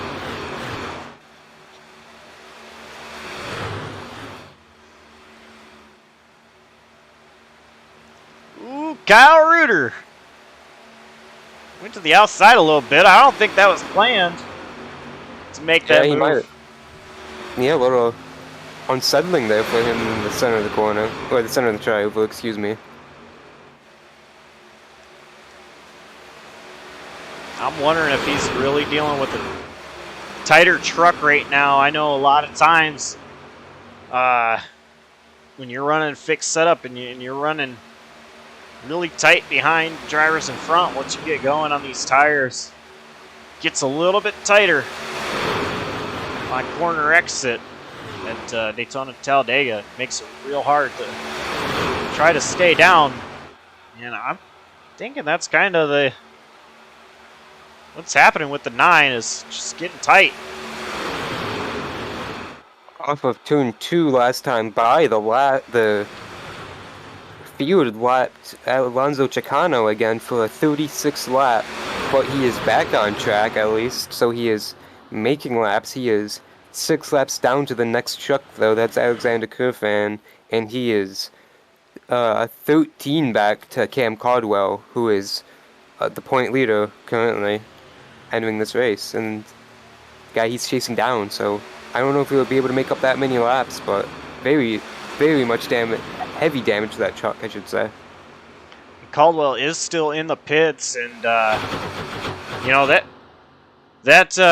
that drive right there out of the 25 of Alonso Chocano, that is a driver wanting to win a championship. Clarence Feldner, I don't think he realized the pack was a coming. huge moment. He did a good job, though, getting out of the way once he realized, wow, that could have been disastrous. Matthew Rodriguez going to lose a ton of time because of it, though. As I was saying about the 25, that is a move of a driver that wants to win a championship, and I wonder how long it's going to take for the 12 to realize what's going on and maybe get his truck back out there, turn some laps. Meanwhile, Dalton Kelly all the way to the outside. Now he's going to tuck in a little bit behind his teammate. Make that, never mind, he goes all the way to the bottom. Going back to Cam Caldwell real quick, his engine actually blew when he ran that extra lap to gain a few positions. The motor blew up, so he would not be able to get back out on track, while Alonso took all this time to repair the damage. So he is still making laps out here on track. It's definitely something worth noting and something we'll have to pay attention to as the laps wind down, is where the position of Alonso Chocano to Cameron Caldwell is. Currently, Caldwell 15th, Chocano 19th. So we'll see where they are later on in this race. Still 32 laps to go. Brian Haynes still controlling this race. It's everybody on the bottom.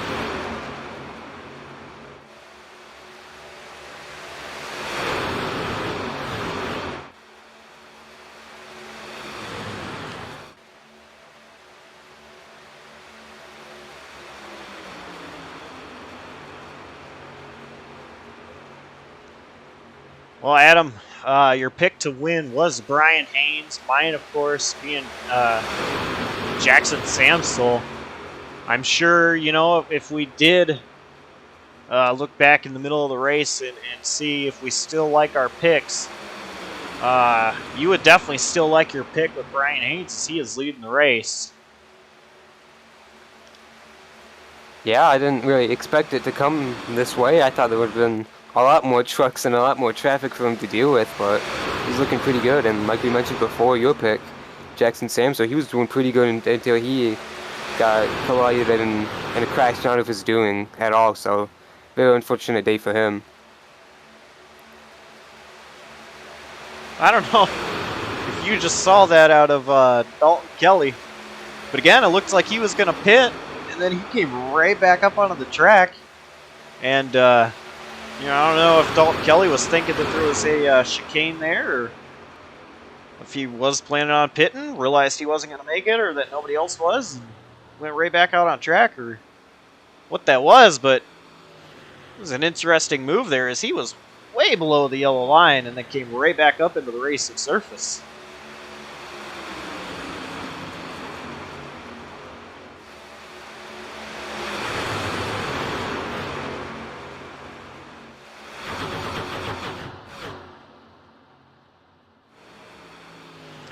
Now these Here they all drivers. come. The whole field coming down for pit roads, all at the same time, And look at Matthew Rodriguez. taking advantage of it. He used all of the bottom that he possibly could. Pit lane speed is 55 miles an hour.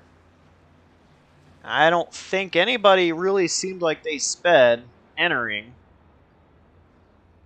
It's going to be interesting here. I don't know if I've ever saw a race, Daytona or Talladega, where every driver that's still left running pits at the same time. That definitely was unique, and we see a couple mistakes here because of it. But everyone now out and away. And Matthew Rodriguez with that huge pit in is going to take off with the lead over Brian Haynes on pit exit. And Kyle Reuter lost a ton of positions, going from 2nd to 7th. So him and Brian Haynes are not connected like they had been. Meanwhile, you look towards the back, Tyler Watermolen and the 47 of Brett Bennett are not with the pack, so they're going to have a lot of ground to make up if... Up front, Dakota No just pushed Jason Freeman by Haynes and Rodriguez, who are now side by side. Sorry to cut you off there, Josh. That's all right. We see here Jason Freeman, new leader. And this field is spread out quite a bit.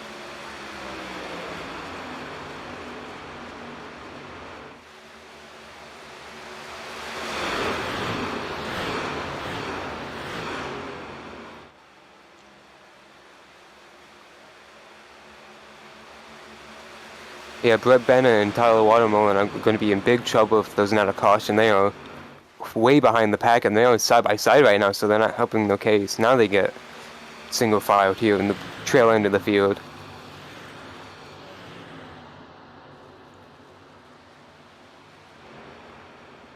See the 87, Tom Bourne running solo, as well as the 29. Yeah, Right behind him, McCurry. Caleb Curry. Yeah, they're gonna have to get linked up here soon if they want a chance to do anything. But up front, they're gonna pull away fast from these two because they are running away in this big pack now. Adam, look who's connected on that outside lane. Yeah, they weren't. That didn't take long for them to find each other. Brian Haynes, Kyle Reuter. The only trucks on the outside. I think Jason Freeman wanted to go up there, and he couldn't. Brian Haynes. Huge run on the outside with help of the 9.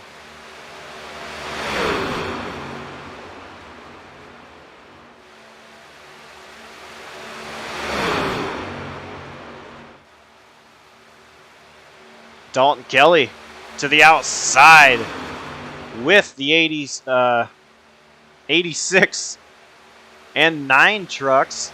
Wow, Kyle Lauder was having a moment there through the triover. Wow, Josh. Yeah, he was. He is still He's swirly. still, yeah. Not happy with that number 9 truck, it doesn't look like. And for Dalton Kelly, I wonder if he's noticing that and is thinking better of running on the outside with these guys. But these guys, this pack, it's a 2x3, 2 wide, 3 rows deep, as the whole pack here is 6 truck pack.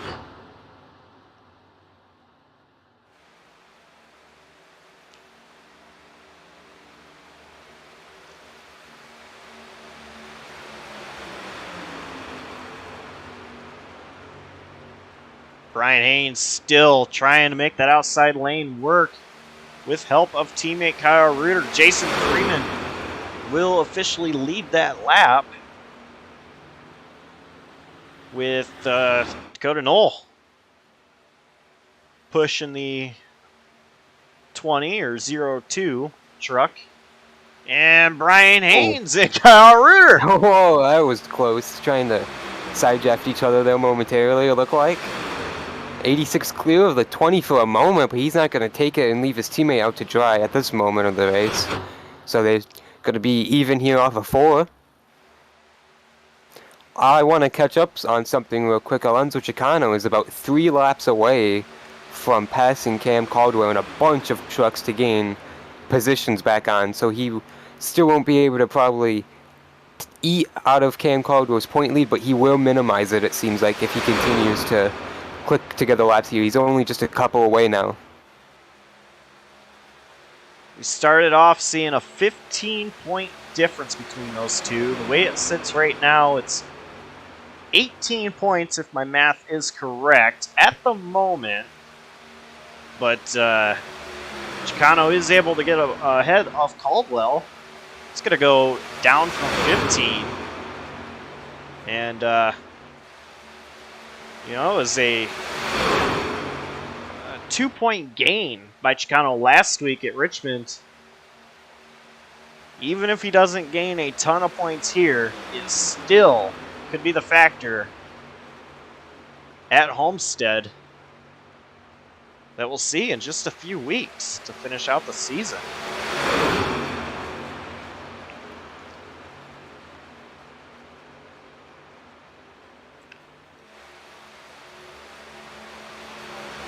Dalton Kelly not really with the 86 and the 9 anymore. He is still on the outside lane, just not right there. Yeah, he's losing a bunch of time. He better tuck into the bottom quick if he wants to stay in contention, and that's what he does. But it might be too little too late for that 45 truck. We'll see what kind of momentum he gets to the center of the corner. Keeping up now with him, but he drifted high there off the exit of the corner. He is going to have a huge run here down this front straightaway, so he should be in good shape if he continues to follow that 57 truck for the moment, Josh. Matthew Rodriguez looked like he wanted to jump to the outside a little bit there. But he stays on the bottom. And now with Rodriguez kind of not sure where he wants to go. It's really a fight between the 5, the 20, the 86, and the 9.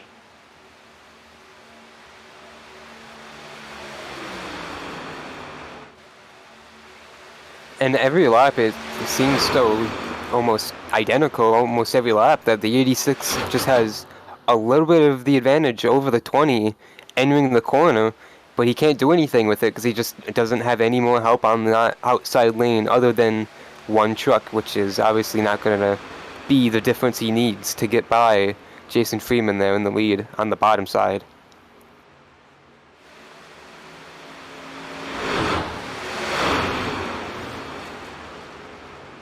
Brian Haynes saw him go all the way down trying to get the side draft. There he is trying to get the side draft again to help pull himself in the 9 ahead of the 20 and the 5, who was maybe a little bit squirrely there.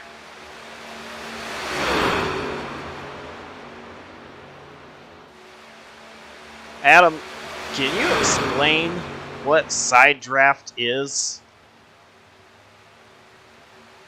Well, pretty much drivers will do that, what Jason Freeman just did there entering the tri-oval, kind of veer over to the other lane and get right next to the other truck and try and take the air away so they can slow the other truck down. It takes the arrow away from the spoiler, and there Brian Haynes is going to get turned trying to clear himself off of Freeman.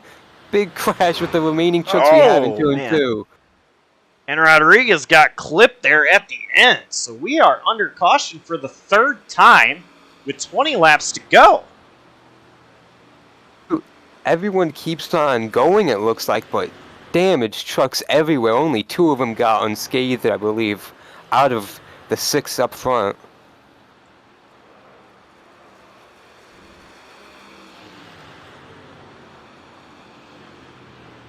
Was not a ton of damage to Rodriguez. Let's see, Haynes doesn't have a lot of damage in the front.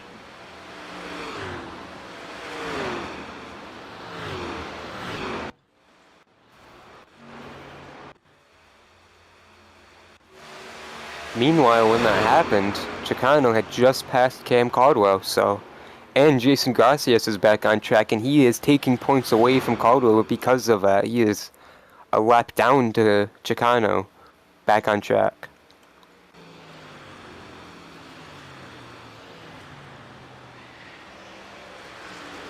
Well, it makes me wonder right now, the only truck that is on pit road that is actually still in Talladega right now is Caldwell. Everybody else is out on the track.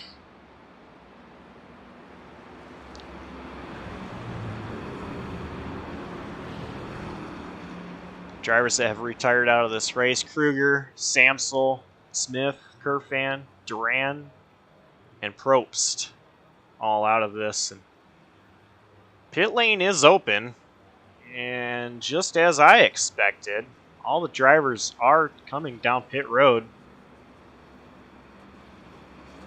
Be a lot of damage repair here, I believe, Josh. With only a few trucks left really running in this race, I fully expect them to take all the damage repair they possibly can. And this is a big track, so these drivers, they can sit in pit road for a long time. Dalton Kelly, I think, came down for fuel only. Brett Bennett stayed out on the racetrack, I believe. And you are correct about that. Brett Bennett stayed out, which he was not in that pack from that pit cycle. So we know he was not involved in that caution. Dalton Kelly will be P2 after fuel only. Kyle Reuter, P3. Tom Bourne, P4. And Tyler Watermolen, P5. Everybody else still on pit road.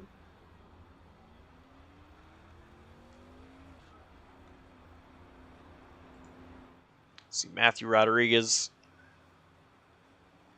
leaving pit lane there. So Rodriguez will be 6th place. Brian Haynes coming out 7th. And Kayla McCurry will be 8th. Dakota Nolan, Jason Freeman taking extensive time here on this caution to repair their trucks, both involved in that crash, obviously. That just happened at the front of the field. Freeman now going, as the field is in turn 3 and 4, so Dakota No should be going momentarily also, to if he would want to stay on the lead lap here. And Dakota Knoll still sitting in pit road. We don't see the pace truck just yet in the background, but Knoll is rolling, so he will be safe. And so is the 12 of Cam Caldwell. Wow. So Cameron This race Caldwell. is not over yet between these two. Wow. They are 3 laps apart, Cam Caldwell and Alonso Chicano right now. Caldwell just passed Samsel. So there's another point towards him. Man, this is... Kruger is out, but Gracias is still on the track and 2 laps ahead of him.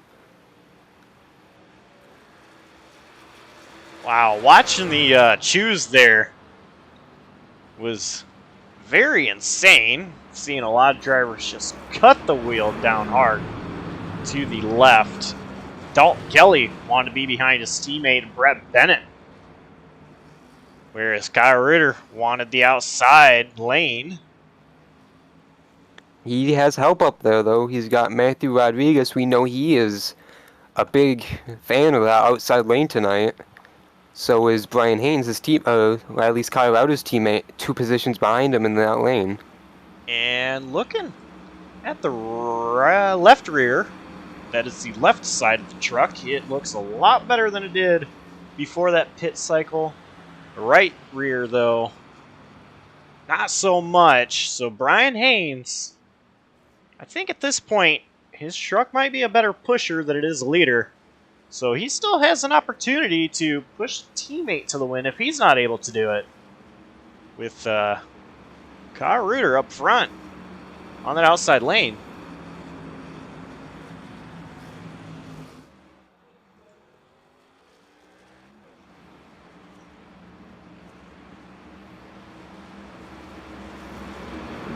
And how about that for Kyle Rauter if that would be to happen? He's 7th in points. He's had a pretty solid season.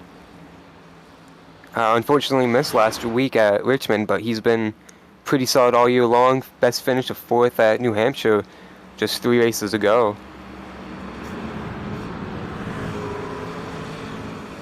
So we're going to go green with 16 laps to go in this race.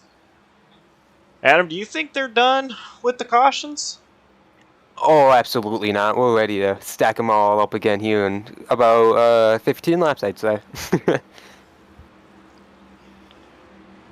Well, you saw that pace truck going to the safety of pit road. And it's just the waiting game here.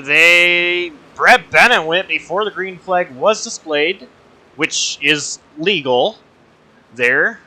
Just going a little sooner than I think what other drivers were expecting. So great strategy by Brett Bennett on that restart. Does that allow the outside lane was not prepared at all, though, Josh. Yeah, that allowed the bottom lane to get great jump there. And but don't look now. Look who is right behind Kyle Ritter. Brian Haynes, he's going to push him here into turn 3, and they're going to try to get side by side with Dalton Kelly. They're fighting with Matthew Rodriguez for 3rd right now through turn 3.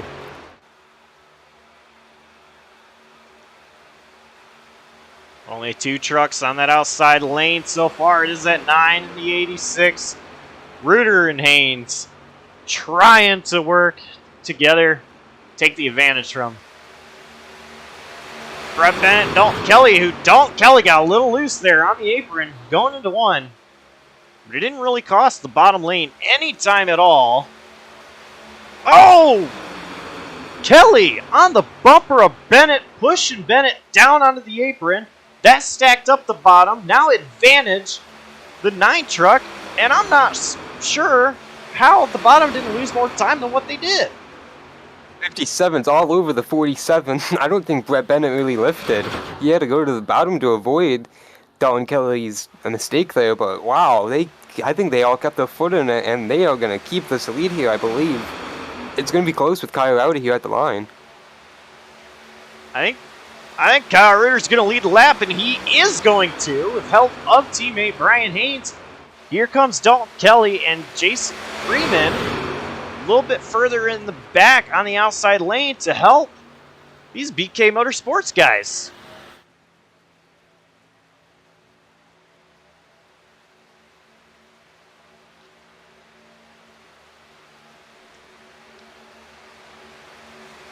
Reuter still with the advantage on the outside of Brett Bennett.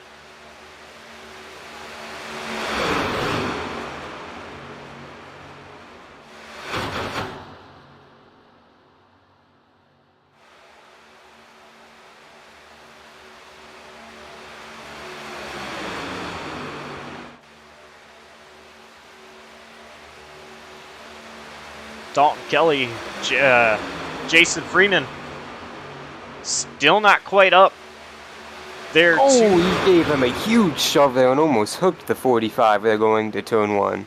Good save from Dalton Kelly. That was very sketchy there. As I was saying, they're still not up there to the rear of the 86, and they're not going to be. They keep doing that. That was a great save out of Dalton Kelly.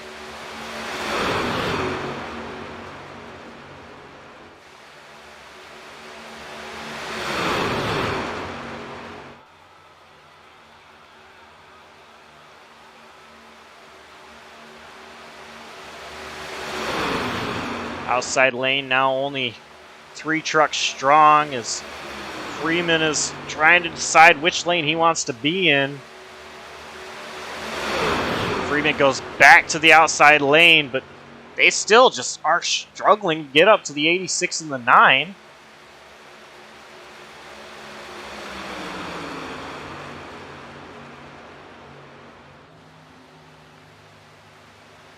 He's going to take it 3 wide. He had a huge run, and instead of pushing Brian Haynes, he took it all the way to the top, and that's just going to leave him out to dry because Jason Freeman's going to fill that spot in the outside. Here comes Caleb McCurry now. He goes back to the bottom now in line.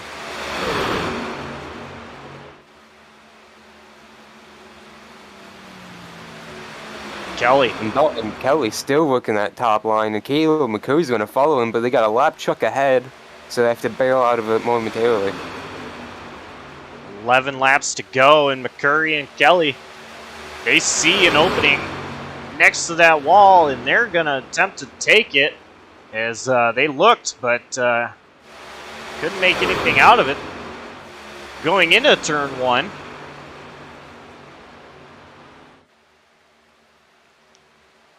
Now that outside lane has more trucks than the inside lane.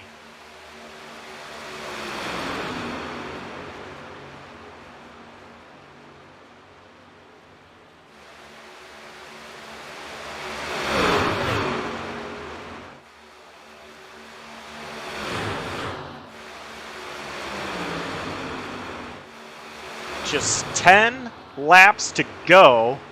This MardonPC.com 250 at Talladega Superspeedway with Kyle Reuter. Still with an advantage over Brett Bennett in terms of at the line. Brett Bennett getting the advantage through the corner, but as we've seen all race, Brett Bennett goes to the outside momentarily. That opens up the door for Reuter and Haynes to go to the bottom.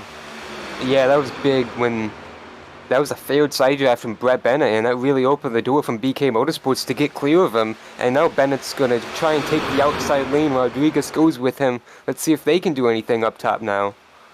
But Haynes and Colorado in the lead with the advantage in the line in the corners. Will the top prefer Brett Bennett on the straightaways now, as we saw it look for the 9-all run long? Real tight on the outside lane with them kind of zigzagged, and Brett Bennett trying so hard to make that side draft work. He was all over the bottom lane. And Dalton Kelly trying to make that third lane work by himself once again. Isn't able to do so. Will tuck right back behind Jason Freeman.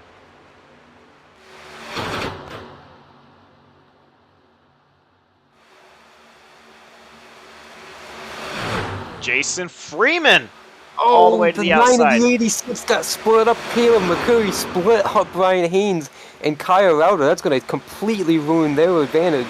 And Brett Bennett's clear with Matthew Rodriguez up front. And now Jason Freeman leading the outside lane. Make that Brian Haynes leading the outside lane. Reuter's thinking about it. Dalton Kelly pushing Haynes. Reuter sees his teammate coming. Is he going to jump to that outside, knowing Haynes is coming? He's losing all of his momentum. Tom Borden's now clear of him. He has to get back in line on the bottom. He's peeking up top. He's got no one to go with, though. Caleb McCurry tried to jump out there a little bit, but wasn't able to do so. Tucked right back in.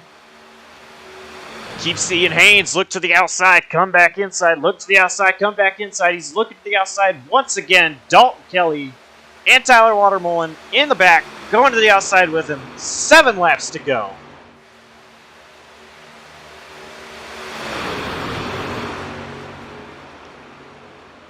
I think at this point, if you're Reuter, you've got to realize Haynes is not coming.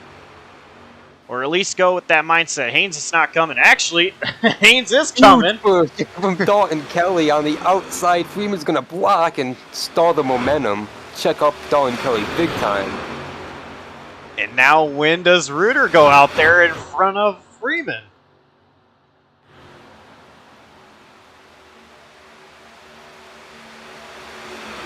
That outside lane is stalled once again. But Haynes and Freeman still trying to make it work. Make that just Freeman and Watermullen now. No, they all tuck back in for the moment. Wow, that was sketchy for quite a few laps there, Josh. There goes Dalton Kelly, and Haynes is going to follow him. Followed by Tyler Watermullen.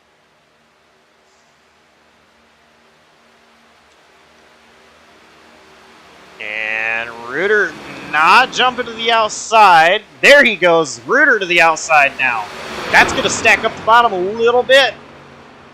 Huge gap between the 57 and McCurry. That's going to give these guys a huge run off the corner. And we've seen the outside be so dominant on exits all night tonight. Here comes Kyle Rauter through the tri-oval. Is Dalton Kelly going to have to push Reuter past teammate Brett Bennett and help Reuter? It might come down to... Oh, that was Matthew Rodriguez! Saved it off the front bumper of Caleb McCurry. Here comes the 45 Dalton Kelly. He left the 9. He has a huge run to the lead down the back. No. The 9 pushes Brett Bennett out still up front. Great save by Rodriguez. Kelly leader on the outside with Tyler Watermullen behind him. Jason Freeman making the top lane. And here comes Rauter with the push from Haynes. BK Motorsports working together, nose tail.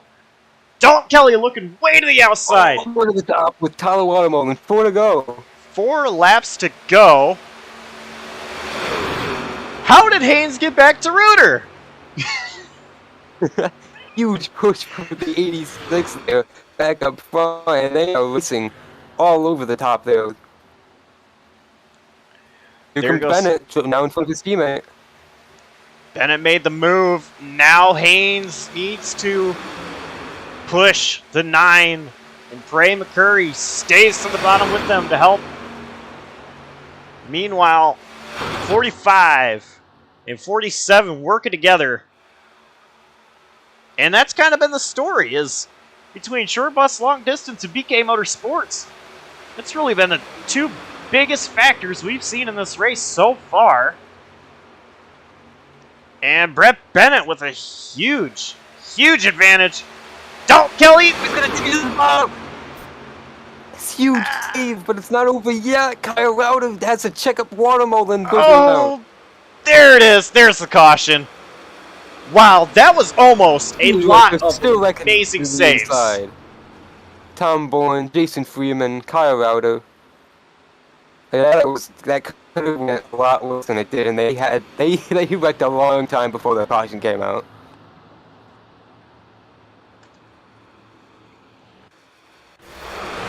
Well, I pretty much said it was going to be a green-white checker, right? Wow. Called it. And it all started with Dalton Kelly going to the apron, coming up. Haynes really had nowhere to go and pretty much had to get into the bumper of the 9, his teammate, unfortunately. Reuter then hit Freeman and Bourne pretty hard. Meanwhile, Bennett was the only one that wasn't really involved in that.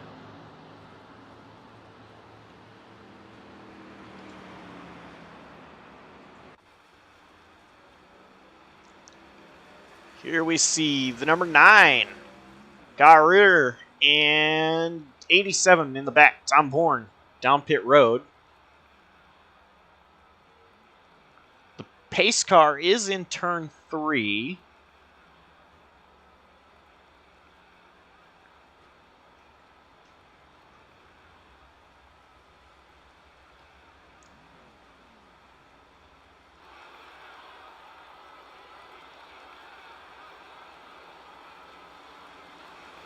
And both Alonso Chocano and Cam Caldwell are making hay on the apron, trying to gain laps back against each other.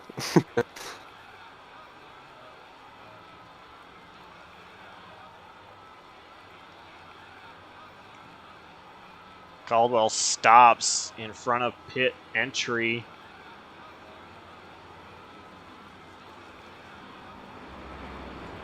Reuter is going. Haynes still out on track.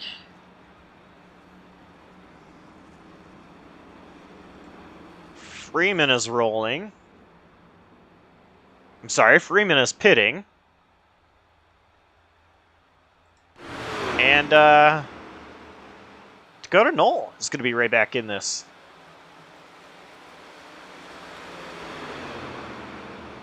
Yeah, Tom Bourne just lost a lap there with his pit repairs, so he's going to be out of contention at the end of this one.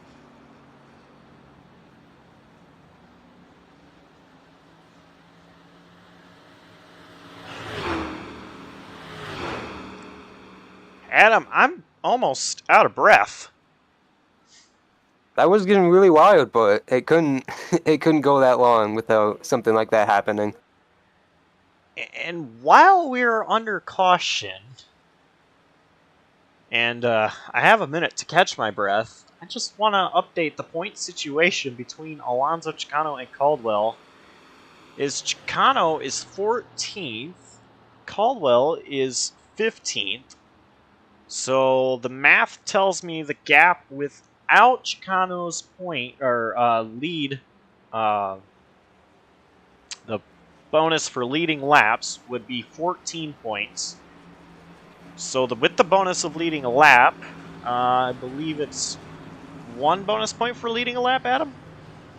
I believe so. So the gap is currently 13 points between the two, if my math is correct. And all of this is unofficial.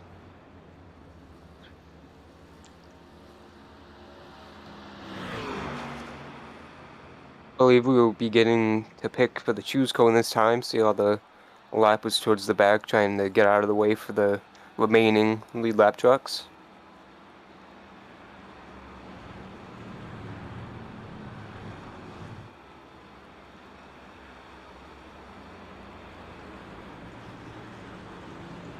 So lights on the pace truck rather, should go out this time by, and I think Brian Haynes is looking like he wants to choose the top, whereas Brett Bennett looking like he wants to choose the bottom. One thing that surprised me here is Dalton Kelly looking like he wants to take the top. And Haynes chose the bottom. Kelly chose the bottom. Dakota No is going to be the outside poster from, what, 7th place? Wow. And look who's behind him. He's got a teammate behind him, too. Gracias is not involved lap in the truck. race for the win, but he is a teammate and he is out on track. He is 43 laps ahead, but he is... I don't know why he's on track ahead of Kyle Lauder yet. Who is 8th on track, but the last truck on the lead lap. So that is interesting, and I wonder how that's going to play out, but regardless, 3 trucks chose the outside, whereas 7 chose the inside lane. And there are only 3 trucks on that top, where there are a lot more on the bottom, so this could be really all for nothing if Dakota No doesn't get a good restart. He does have damage on the front of his machine, so...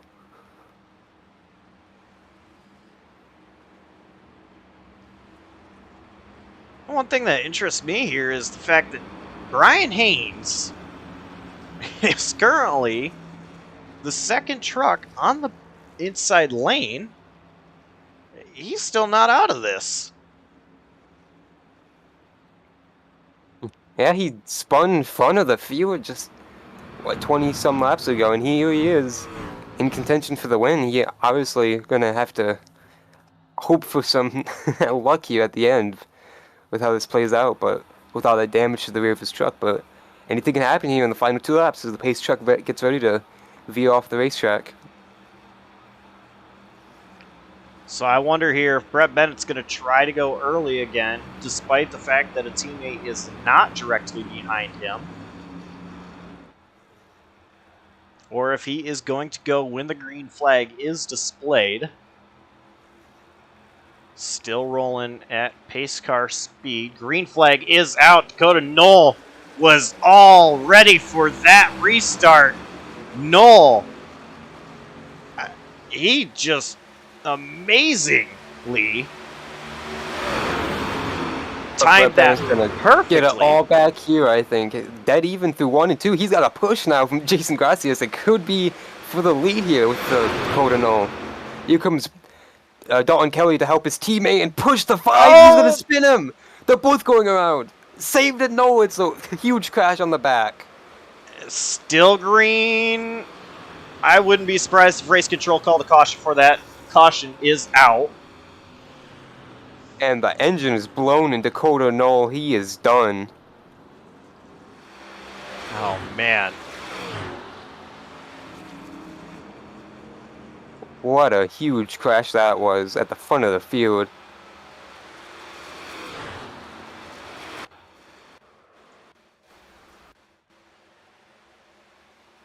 Let's take a look here at the replay. I think it was just side drafting gone wrong between teammates Nolan and Gracias. Dalton Kelly was giving Brett Bennett a shove, and when Dakota went to clear the bottom, I think that just kind of hooked them both around.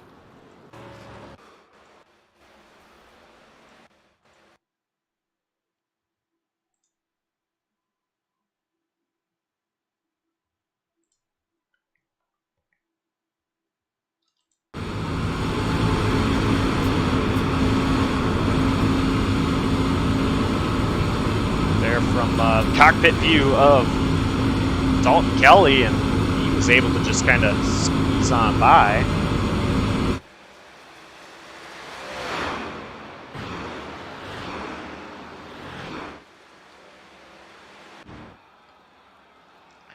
And we're going to have another restart. And another green-white checkered.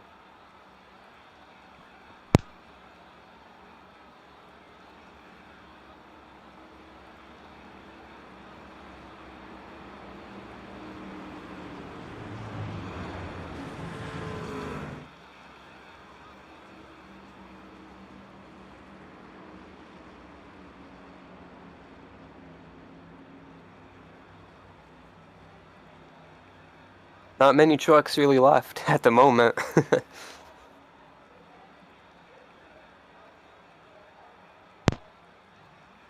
There is not a clean truck left. I think the only truck that had gone without collecting any sort of damage was the 47 of Brett Bennett. And I almost said Bennett has an advantage without any damage, but after that accident, he now has some damage. Actually, looking here, Tyler Watermolen, his truck looks a little scuffed on the left side, but I see some front end damage now. Just a little bit. I was gonna say the back end of his truck looked perfect, and so I was wondering if his truck was clean.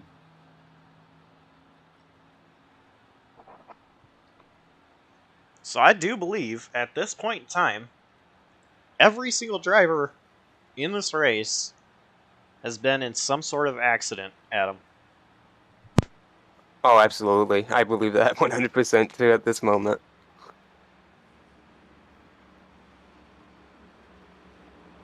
We see only 6 lead lap trucks at this moment, so...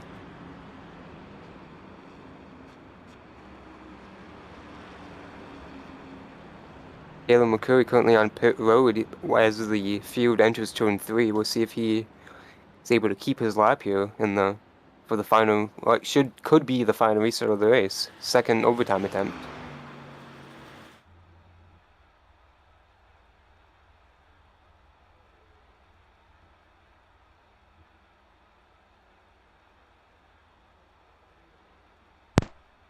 Caleb McCurry has a lot of damage on his truck. Still sitting in pit road. Pace truck. Yeah, he's going to Just lose his lap at here, the I believe. entrance here, you see it go by in the background. And McCurry not rolling, so I think his night is done. And we will have only 5 trucks in contention here tonight. Meanwhile, lights on the pace truck are expected to go out.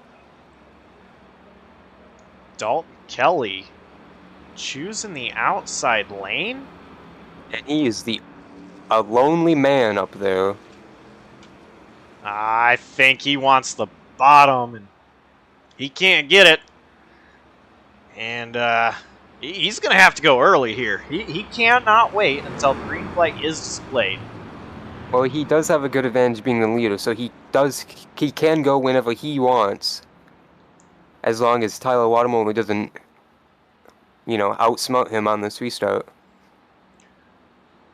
So exactly. As Kelly is the leader, he has control of the restart and can go anytime after the pace truck pulls down into the safety of pit road. I'm really surprised at that choice, though.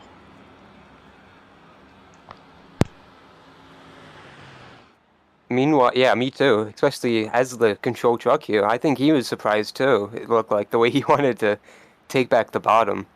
But so on this inside lane, we have Tyler Watermolen in second, then Matthew Rodriguez, then the lap truck of Tom Bourne in between, with Clarence Feldner, another lap truck in between, then Kyle Rauter, who is fourth, and Brett Bennett, who is dropped to fifth. I believe he has too much damage to really compete. He gave his spot up to Kyle Rauter there on the back straightaway.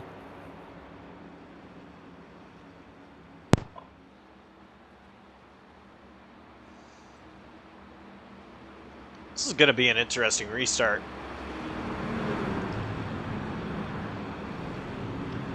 I don't know if I've ever seen anything like this. Pace truck. Well, definitely one of the very unique parts of choose cones at plate tracks.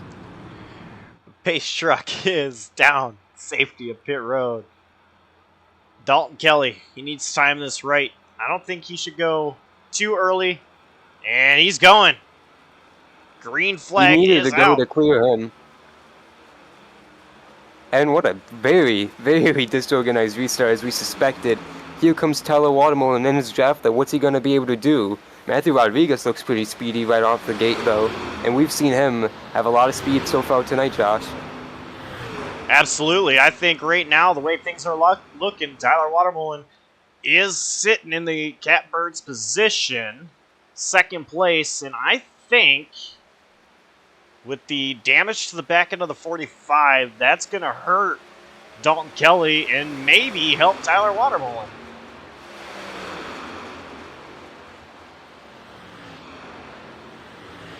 Currently, the 68 is just kind of waiting to make his move. Waiting for the perfect time.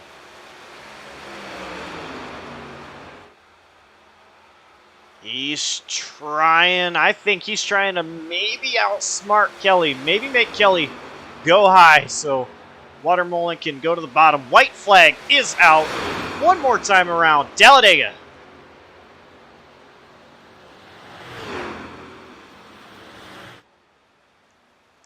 Still no move out of Watermullen. I expect if he's going to do anything, he might wait till right after turn 3, but he was peaking. If he's smart right now, he'd pull down to the bottom. He doesn't. He waits. I think he's not ready to make that move yet. What is Rodriguez going to do? Help. He's got no help from Rodriguez behind at the moment, so it's kind of leaving him by himself here off of 4. Watermullen looks high. Looks higher. Rodriguez looks low, looks to the middle. They're going to make contact. 3 wide. Who's going to take the checkered flag? It's going to be close. They spin at the line. Watermullen, I believe, edged them out. Watermullen with the win in the MardonPC.com 250. What a finish. They came across sideways together. Wow. Wow is right.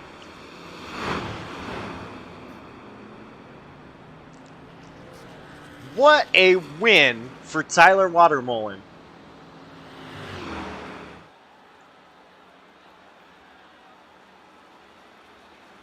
One of the most unique ways you can do it, with a caved-in left door and drifting across the line. What better way to do it?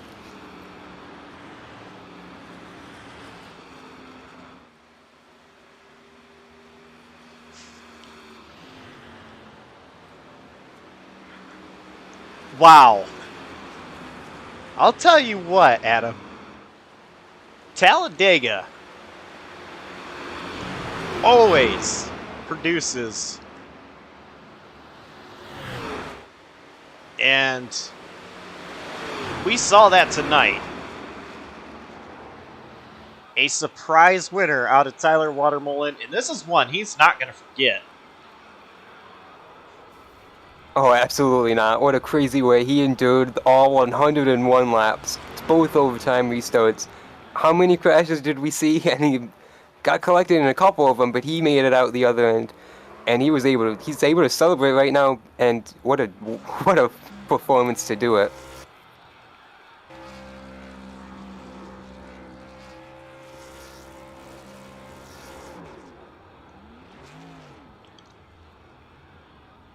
These are probably the best donuts he's had in a long time. Tyler Watermullen. Great strategy out of Tyler to wait to make the move when he did. And, he looked like he wanted to make that move right off turn 2 on the white flag lap, but he waited, and I think that was the best opportunity he possibly could. I want to actually look back at that finish. That was a wild one. Contact between the top three really coming across the line and changed it all, gave the momentum to Watermelon exiting the tri-oval. See there, they were 3 wide. Rodriguez just turned hard down to the inside, which made Kelly and Rodriguez spin. Watermelon collected, of course, as well.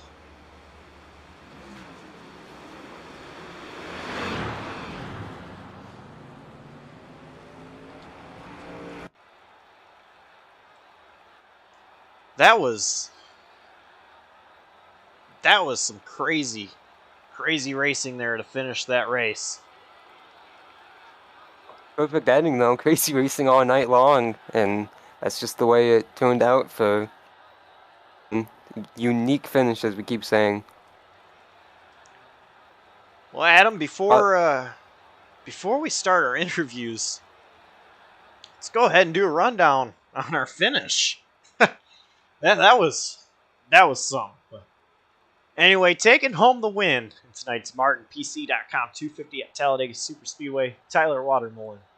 Second place, 45, Dalton Kelly. Third, Matthew Rodriguez. Brett Bennett finishing fourth, and Kyle Ritter, after a strong run, finishing fifth. Well, that was all of the lead lap trucks. Next was Caleb McCurry, 5 laps down in 6th. Tom Bourne 7th. Dakota Knoll 8th.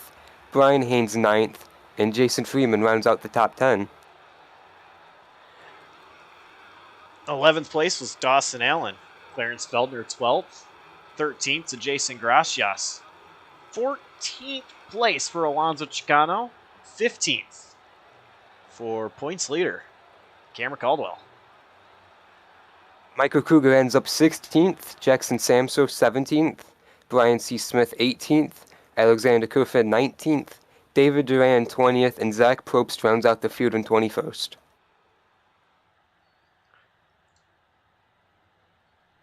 Oh, man.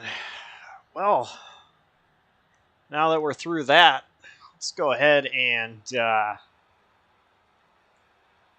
bring in driver of the number 57, Matthew Rodriguez. Matthew, it's Josh. How you doing?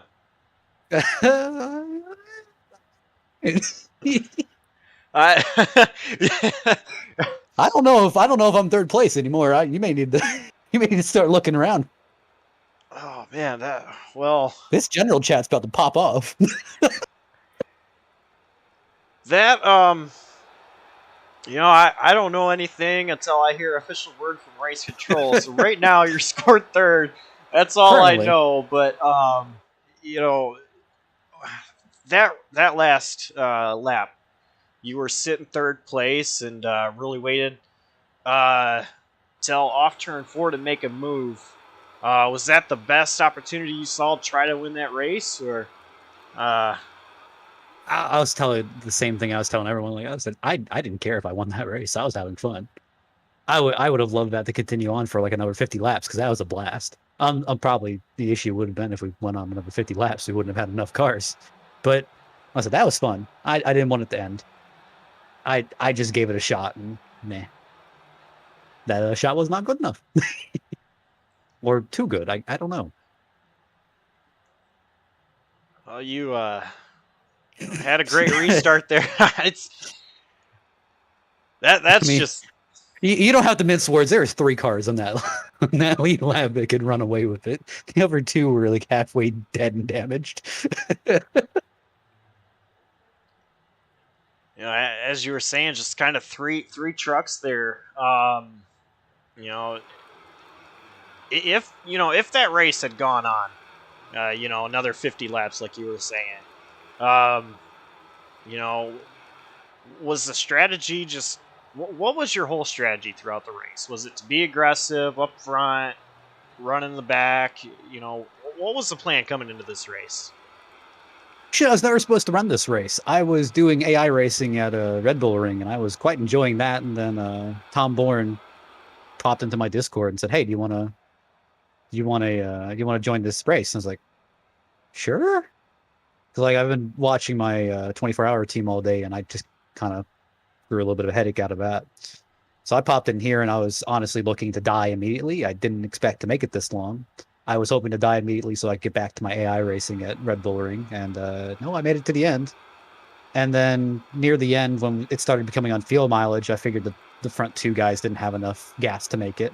And then when all the wrecking started kicking off, that threw that out the window. So then it just came time to see, like, how far back can I just send this thing up here through the field and see if I can get to the lead? Well, I will admit the lack of Cameron Caldwell and Alonso Chocano racing through the field made it a little bit more easy. That's it. They usually give me a run for my money.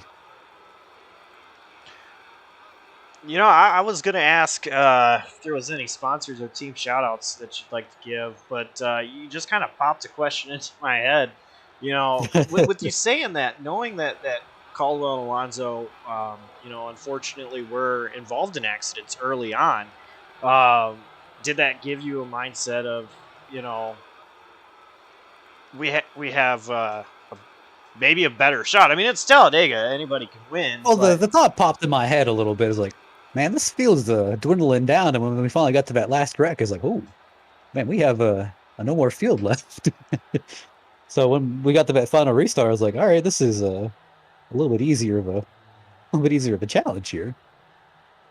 But yeah, just like you said, like when all the big boys started falling out, it was like, man, we're losing a lot of the competitors I'd usually see. And it's always nice to see Jason Freeman and Jason Gracias up there too. I missed running with Freeman a lot, and running with Freeman tonight was fun. And I miss Gracias because Gracias is always down the party. So you see Gracias coming through the field, shoving it 3 wide, and I look at Gracias like, I want to follow that man. That man knows what he's doing. Well, before we let you go, is there any sponsor or team shout-outs you'd like to give? Who gets it done for you behind that 57 truck? Steak and Shake for, again, sponsoring and sending money. That is great because I do like milkshakes and I do like steak burgers. They're always nice. Sim Speed Shop for making quite affordable button boxes that I sadly don't own. Sky Motorsports, obviously give a shout out to In the Pits News, you guys, JD TV, I believe, and Elite Performance. I'm trying to read the small decal on the side of my car, the Elite Performance Racing Setups, I believe, for providing some of the setups for this league that we can actually go out and have fun. Alrighty, well, great run tonight. Congrats on 3rd place. Thank you very much. We'll see if it sticks. That was driver the number 57, Matthew Rodriguez. Adam has caught up to our 2nd place runner, Dalton Kelly. Yeah, Dalton, pretty dominant race for your team there at the end. What was it like just being a 3-truck shootout there at the very end? It was great to have us be in the majority there at the end. Obviously wish we could have finished straight, but I guess we know how some people like to race in this league. Got to thank Circle B Diecast for being a continued supporter for over a year now, as well as our new partner, TobyChristie.com. Gave us a great run today. Our plan just to ride around and be there for the finish, and it worked out pretty well for us. Got to congrats Tyler for his first league win. It's great to see him get his first win. Doesn't matter what track it is or vehicle or anything. First one's always memorable. How was it out there tonight racing against everyone before it got to the end with all of the crashes and stuff? Yeah, just you gotta be careful because it is Talladega. A big one's gonna happen. It's tonight multiple times. Just keeping the truck clean. Do you have as any clean more? as you can. Do you have any more shout-outs tonight after your 2nd place run? Obviously, the team between Brett, Brian, Dawson, Tyler, Toasty, and Danny. They're always there with us, helping us every week, whether they're actually on the track or crew chiefing / spotting for us. Congrats again, and thanks for joining us tonight. Thank you. You hear it there. just dejection in Dalton Kelly's voice as he does finish second. But down in victory lane, I'm sure a driver that is going to be way excited. Tyler Watermullen, how you doing? Dude, I'm still shaking. It's awful. Then, the Packers are on too. So, oh my god. These kind of racing tracks are really, really nerve-wracking, especially at the end. Well, you got it done today. Going into this race, what was kind of your strategy going into this race? Was it be more aggressive, be conservative in the beginning, and Usually at tracks like these, I usually stay in the back until around 15 to go, and the time where I usually start going through the field, everyone started wrecking. So it was just restart century. that last restart, Dalton Kelly, of course, chose the outside. You had the bottom. He got a great jump, and of course, you were sitting P2 there until turn right off the exit of turn 4. I noticed you started to look on the exit of 2, going down the backstretch to try to make your way around. Was it just kind of a move to see if he was going to go out there and try to get underneath him, or was it perfectly timed to make your move right off turn 4? Well, the move off turn 4, that was planned. Me trying to go off of 2 was not.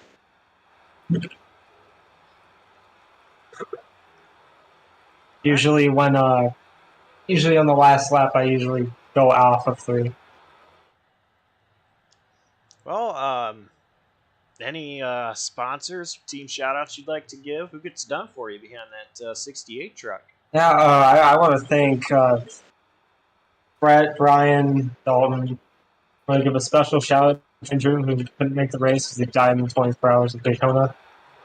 And just say thanks to all the other bus buddies out there. Well, I drank a Pepsi, so I guess that's my sponsor, usually. I had to put a special Packers scheme on because they're in the playoffs, especially today. Playing right now. All right, well, you go enjoy a cold Pepsi, and congrats once again on your big victory tonight. Thank you. And that is tonight's race winner, number 68, Tyler Watermullen. Big win for him. Adam, a couple drivers I want to talk to is going to be Caldwell and Chocano. They finished once again really close to each other. 14th and 15th, and I believe gap in points is going to be from 15 down to 13 points. So let's start off with Caldwell. Caldwell, first of all, your point situation. You've been fortunate enough to only lose 2 points in back-to-back races. So roughly 2 points, if my math is correct, from tonight. So with that in mind, and just 3 races left to go after tonight, are you feeling more of a relief knowing that Talladega is out of the picture? We're already done with Talladega. That's behind us now, and we look forward to IRP. Yeah, it's always nice to get the plate tracks out of the way. I felt like I've kept saying to Alonso and my other Radius teammates that once we get to this race, we'll know how the championship is going to play out. And then I'll push back a week because it's like, well, then we have this track and, this could happen or this could happen. I felt like Talladega was finally that last race where it's like, after Talladega, we'll really know where the championship is at. And now we know it's still close, right? And after that second wreck, I think that I got taken out of, I knew that I would still probably be pretty good because Alonso got taken out in the first wreck. And so I had a few spots on him. And I decided to go out on track a few laps after and try to get a few more spots, just to open up that points lead ever so slightly more. And then it blew up going into 3, so I gained like 1 point there, and then I had to wait for my engine to get fixed, so it took another half hour, 40 minutes, and meanwhile Alonso figured out what was going on, so he took some laps and eventually obviously passed me in the end. So that sucks a little bit because there was kind of a, I don't know, 8-point swing or something. Like I was going to have like a 22, 23 point lead if it finished how it was. Now I have like a 13-point lead or something. So, but overall, I mean, it could have gone far worse. He could have won. I could have wrecked out in the first wreck, and then he would have the points lead. So overall, it's not terrible. It's obviously not ideal, but just makes it more exciting for the viewers.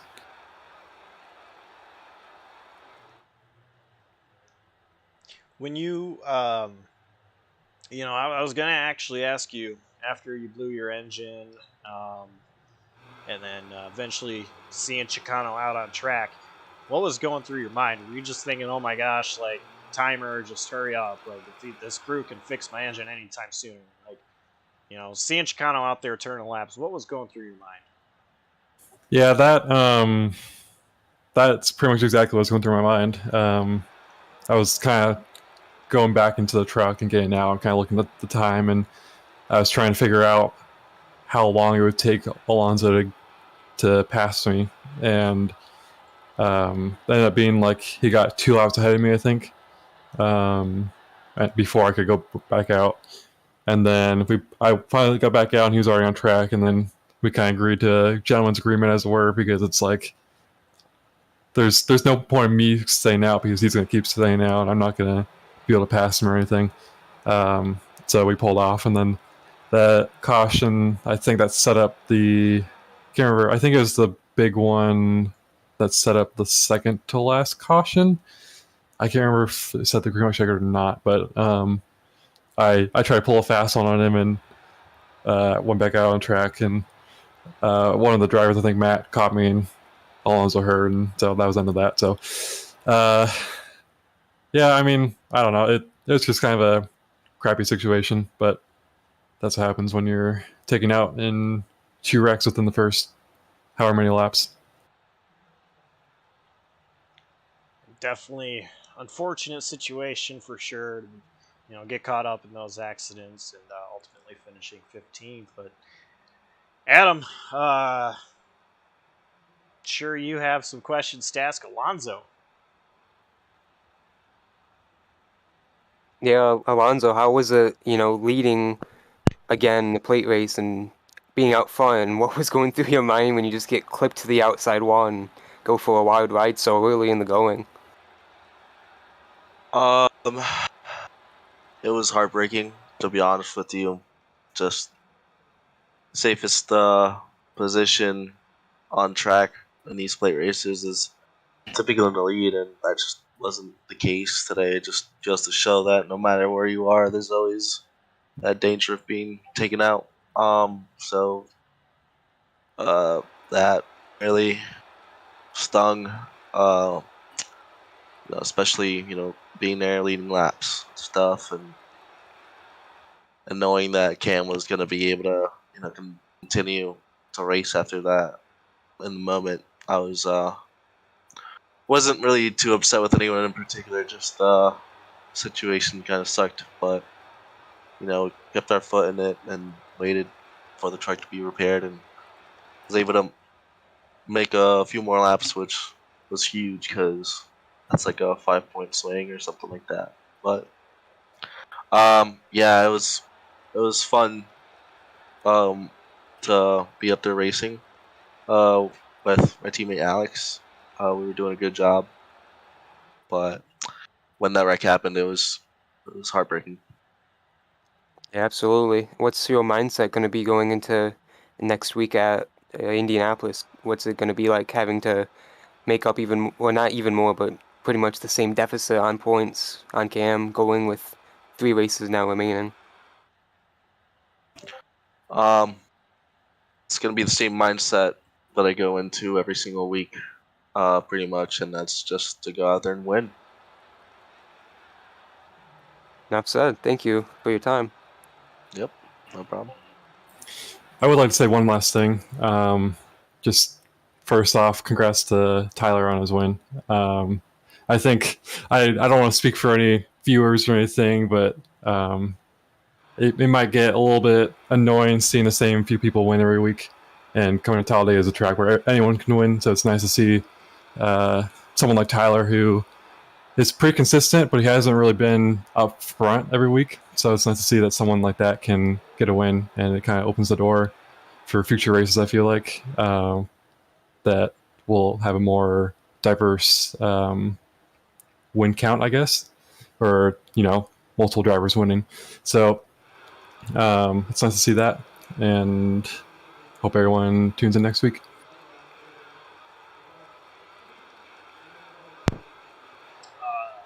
Just want to say thank you to both Cameron Caldwell and Alonso Chocano for their interviews. I know both of them have to be very dejected after their finishes, but Adam, that was a crazy finish. And I feel like that's been the theme all season long, is seeing these crazy finishes in every single race we have seen. It's been great racing overall, great finishes, and we saw another one here tonight at Talladega. Absolutely, it was crazy because of all the crashes early, as these guys kept mentioning, and it changed the dynamic of the race at the end. Just 3 trucks in it for the fight, and we had a 3-wide finish because of it, coming across the line sideways. And as they all talked about, a little bit of controversy with that. We'll see how that resolves this week, but crazy racing.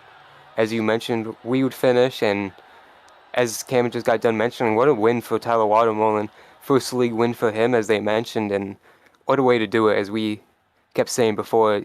He really, we talked about earlier, someone can really make their name here tonight and impress everyone for the first time tonight, and I think that's what Tyler and that 68 team did tonight. Well, that's going to wrap it up here from us at JCTV at Talladega Superspeedway. Big thanks to the admins put on this league, Alonso, Cam, all the drivers that make this possible as well. Without them, this league wouldn't be able to happen, because you got to have drivers to race. So big thanks to all the drivers, the admin team. Adam, thank you for being in the booth once again. Brian Haynes and Mardon PC for sponsoring the race once again. It's MardonPC.com. Go check them out. Elite Performance Industries and the Pits News. That's going to do it for us. So, thank you for tuning in, and see you next week at IRP. Take care. Stay safe.